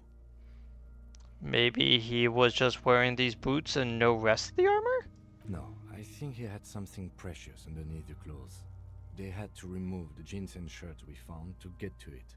And this kind of armor is often worn under fabrics. Nice. That makes sense. What if they told him to strip before they hung him? To demean him almost. They usually hang them completely naked for that. La puta madre, the Mazda, the Besmerties and the like. This one still has his underpants.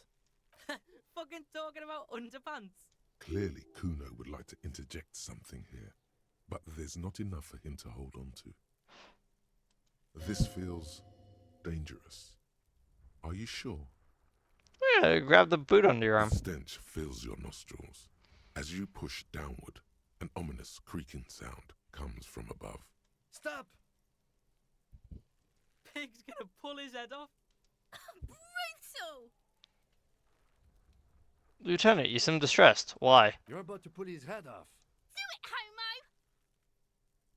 You're gonna pull his head off, right? Yes, that's what I said. You'll compromise the coroner's case if you do. So please, don't. What are you trying to achieve anyway? Why are you hanging on to that boot?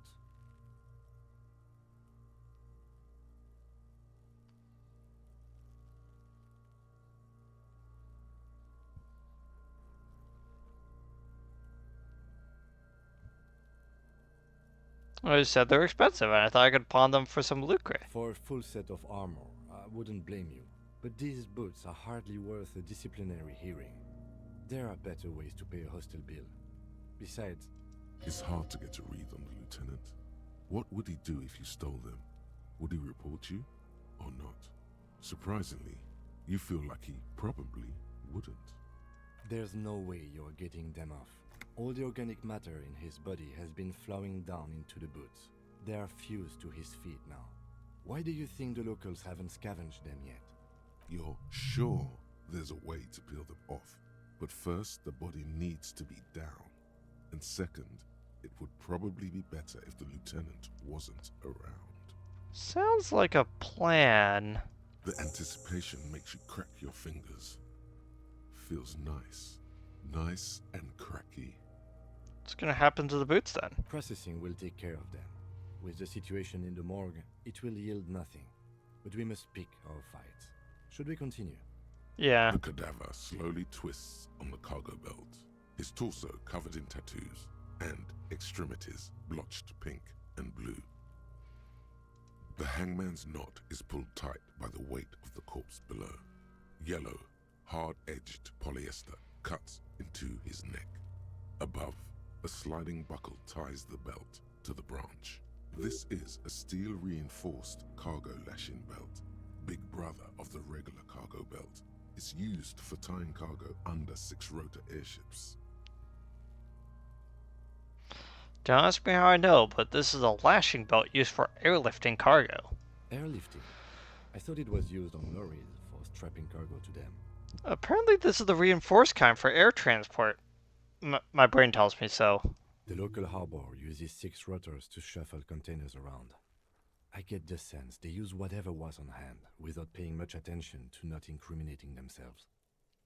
So we're assuming the dock workers from the harbor did it. The brief suggested as much, politically motivated by the ongoing strike. Did you not get a briefing?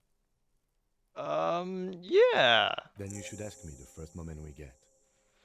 Okay, so they wanted to get him up there. The rope is enforced with steel wiring. I was afraid it would be. Thin steel wiring, parallel strands. This makes getting him down more problematic than I had assumed. How do they even get him up there? A noose is one of those things that's easier to use one way around. Did they climb using the kid's ladder? That ladder can't carry a grown man. I didn't see any splintering either, did you? I think they lassoed the branch, then pulled on the belt to close the buckle.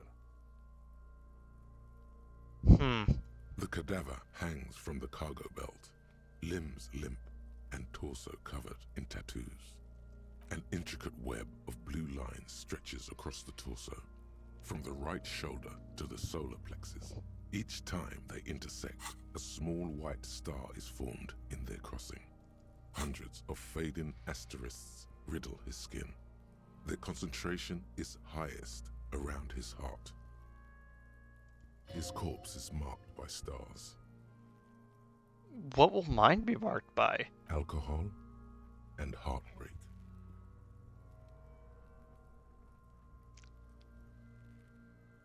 Is this a map of the night sky? A map of the stars. I do see some similarity to astronomical charts. Great century Messinian, maybe. But this seems more particular. Customized somehow. As if someone left out most of the night sky, filtering it through personal choice. The principle of this filter remains unknown to you. The thought dissipates, and you feel as though you were only half right. I'm missing something here. So am A sudden ringing fills the air as the lieutenant pulls down the zipper of his orange jacket. He takes a thin piece of milled aluminium from his coat pocket and pulls it open. Sounds like a sword being unsheathed.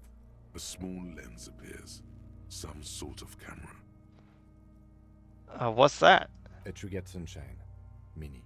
Triggered is the world's leading manufacturer of intercommunication devices, primarily projectors. The camera before you looks familiar somehow. Shit, Kuno! What the fuck is that? An instant color camera. He produces two metal capped ampules and clicks them into place on the sides of the apparatus. A thin slot shines there. I have only 2 ampoules, so nobody move. I don't want to waste one.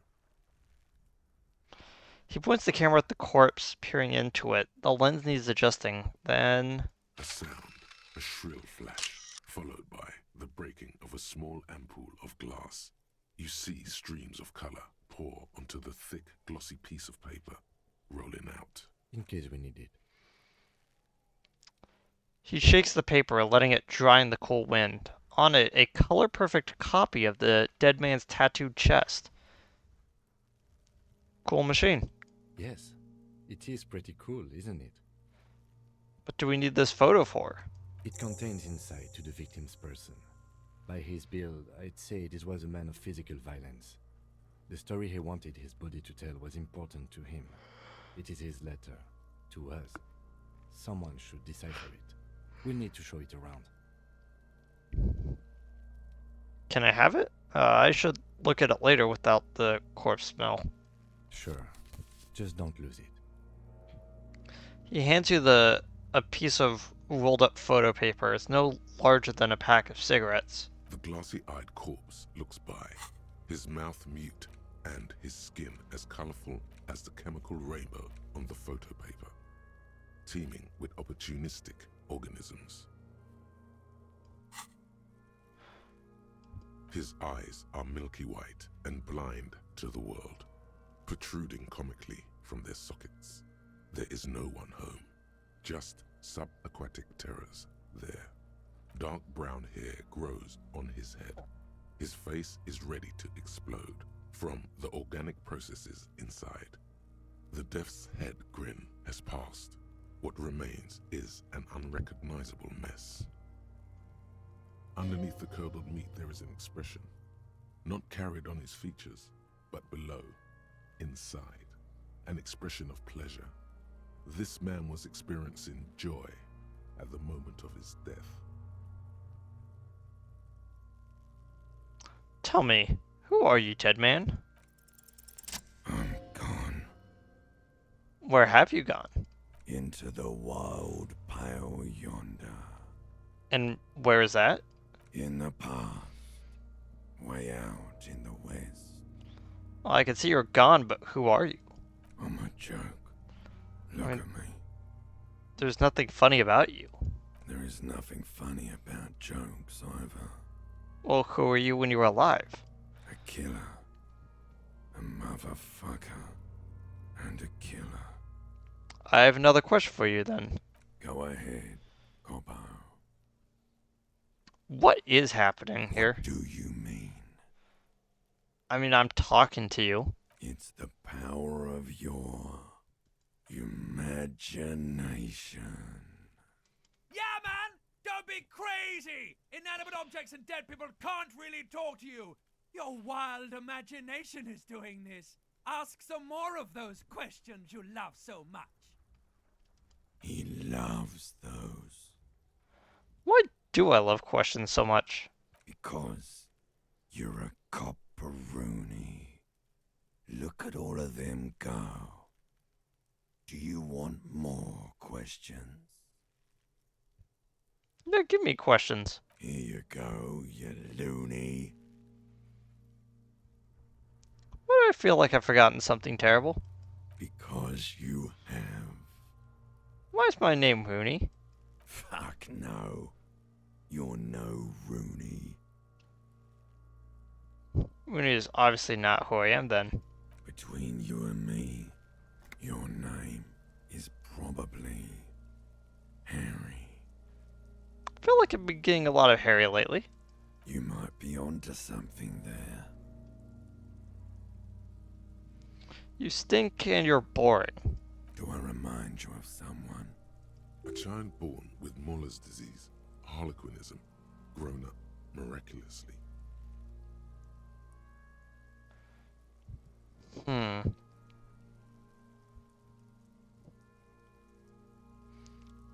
deep sea creature. No, not quite. Be fair now. A baby affected with harlequinism. You sure I got out of that one? Coppellini. Why were you feeling pleasure when you died? Maybe I was getting my rocks off. First, do you have to speak like that? Like, what dialect is that anyway? It's a mishmash, Coppabolo. You think I'm Messinian, don't you? For you, this is how people from Messina speak like. I'm not even sure what Messina is. Well, I'm not from Messina, am I? My hair is too light a shade of brown. Trust your inner racist. What are you, racist now too? You think I am.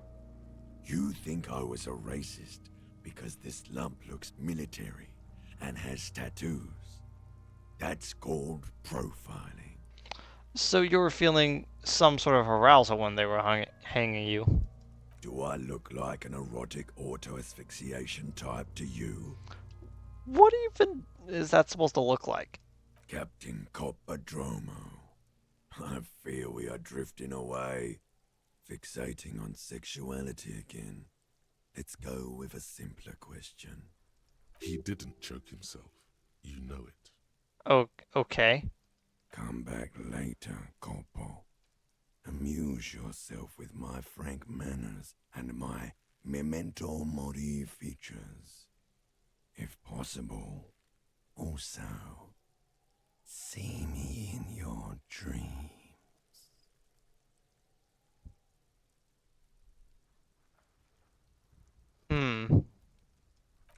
As you narrow your eyes, the monster before you blurs into a violent mess of green and pink.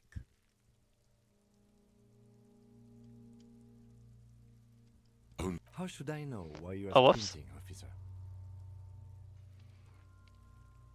I'm squinting him. Why am I doing it? His face and hands are pink, the eyes too. The rest is greenish. Oh. You are trying to assess lividity. The monster comes back into focus, an explosion of color, coursing with dark marbled veins. His stomach appears pregnant with something. Black liquid streams down his thigh and onto his boot. So, what do you think? I think he's dead. I agree. His personality is no longer a part of the world. Totally dead.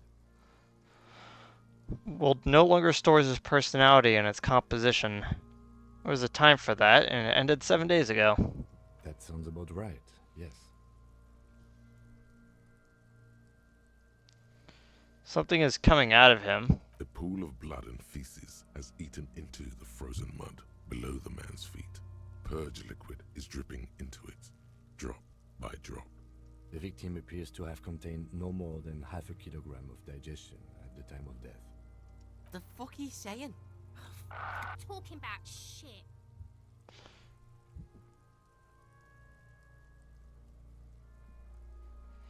Maybe, yeah, we got lucky. Did we? I don't feel lucky. I don't know what to think. What do you think? I think he was upright immediately after death. Blood has gathered in his hands and feet, and his neck. The noose acted like a tourniquet, keeping the blood in his head. The hypostasis here is in tune with the hanging. That's what I think. Could it still be he was moved after death? There's always a chance. We should check for ligament marks on his neck to see if they're in tune with the belt.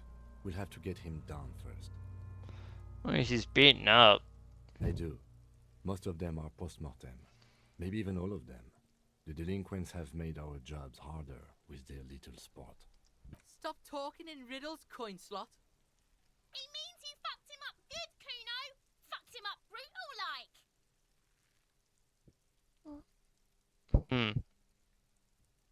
But there is no breath to catch. Only the cadaver filling the air and your nostrils. He slowly rotates before you, decomposing. Okay, so how do I get him down? Are you sure we finished the preliminary examination of the cadaver? We might miss some of these things once he's done.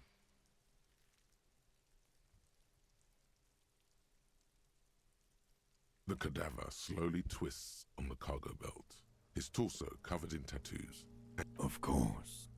You have questions, don't you? Come back later, Corpo. Okay, the Amuse yourself with my frank manners and my memento mori features. If possible, also, see me in your dreams. Yep, preliminary examination is now done. Let's get him down from here. The steel-reinforced belt presents a unique challenge. I brought chain cutters, but I don't see a good angle of approach to the belt.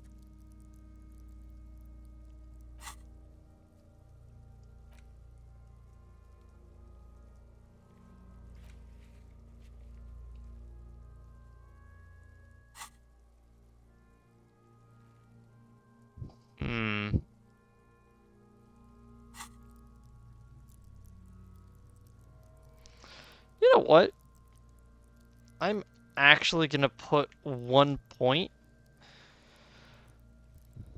into...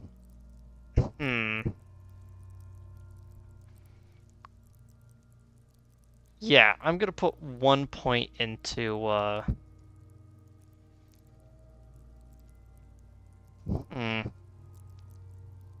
don't know what to put a point into, actually.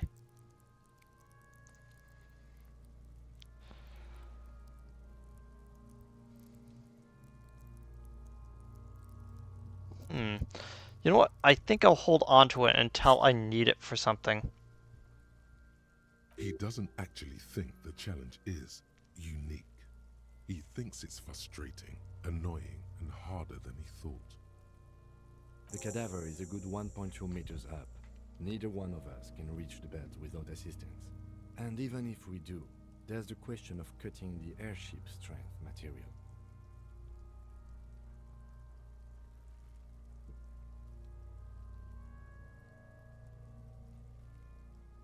There we go, my phone wasn't charging.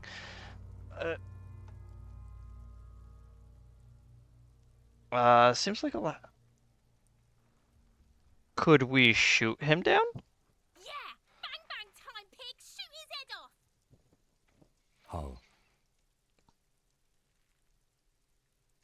I don't know, you just shoot up there, maybe? Yes, the buckle, where it ties the cargo belt to the tree. If the shot hits that, then there might be a small chance to release the belt. Yeah, now we're talking. Entertain a Kuno with some shit. They'll miss. The pigs will miss Kuno. Take the shot, Lieutenant. What's the worst thing that could happen? I'll blow his head off. Take it. Take the shot. Yeah, take the shot.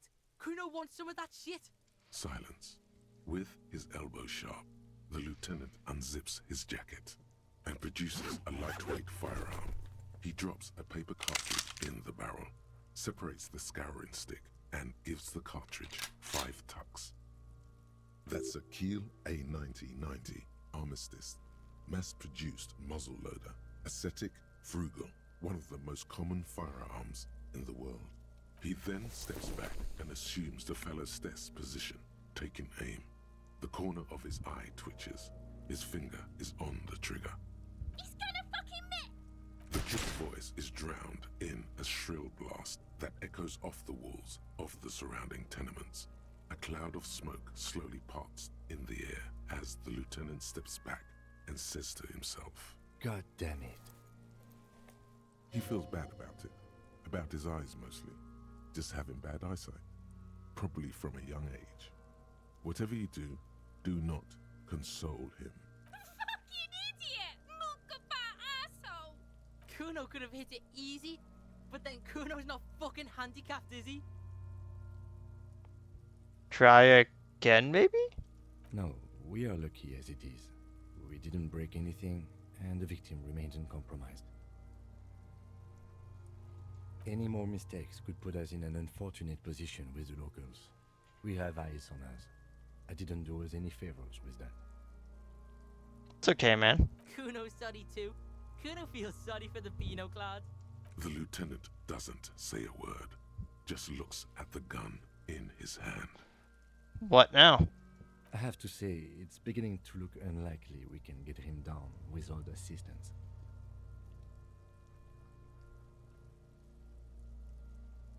I don't think I'm able to save right now. 1 second. Nope. Can I have the gun? I should try. It's bad as it is. Us shooting firearms like punks. Go ahead. I'm not stopping you. Just don't lose it. Okay. They only have one gun. This is the sorriest pair of pigs Kuno's ever seen. Yeah, take it, you fucking banana boyka. Take it and shoot yourself in the mouth. The cold piece of bakelite and gunmetal is surprisingly light. Your fingers fit right through the guard, instinctively resting on the trigger. The fuck are you waiting for, Kuno? Tell him to shoot himself in the mouth. The buckle comes into focus in your sights. You stand with your feet planted firmly in the ground and your left hand supporting your gun arm. Why don't you just shoot yourself in your mouth? At least you won't miss.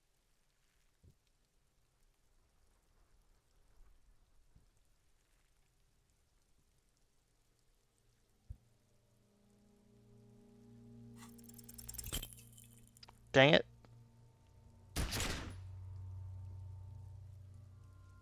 A plume of smoke erupts from the barrel.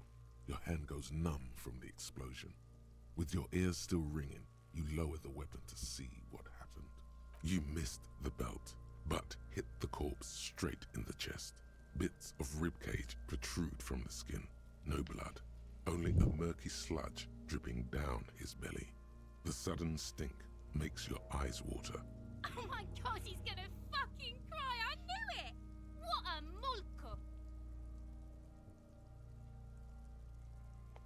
Something wrong with your weapon, Lieutenant. It keeps missing. The armistice is sufficiently precise, officer, especially at close range. It's not the gun's fault you can't shoot. It's your pig hands. Pigs don't have hands. They have, like, fucking hooves or something. Kuno has hands. Kuno can shoot that shit down for you.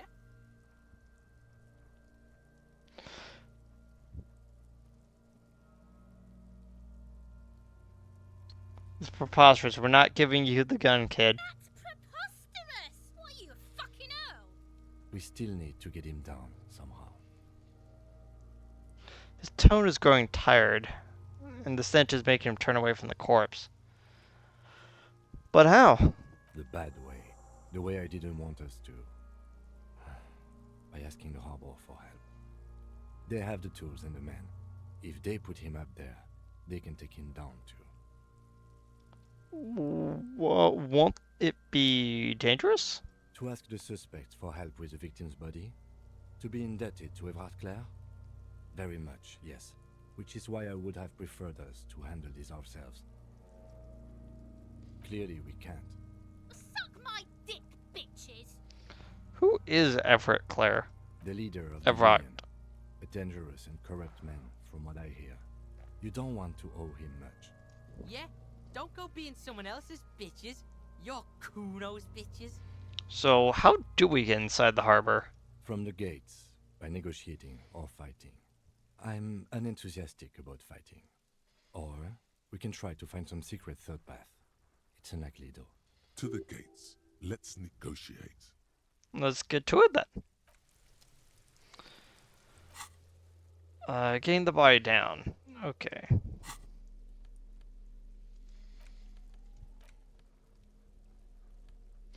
Lieutenant Kitsuragi snapped this photo of the hangman's tattoos. It displays an intricate web of blue lines stretching across the torso. You have to admit, it looks quite cool. Okay.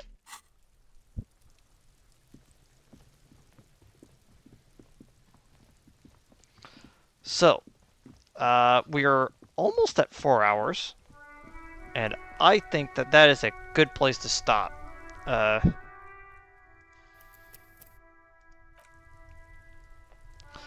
I was hoping we actually did get that shot. You actually get like really cool like dialogue options when you do that.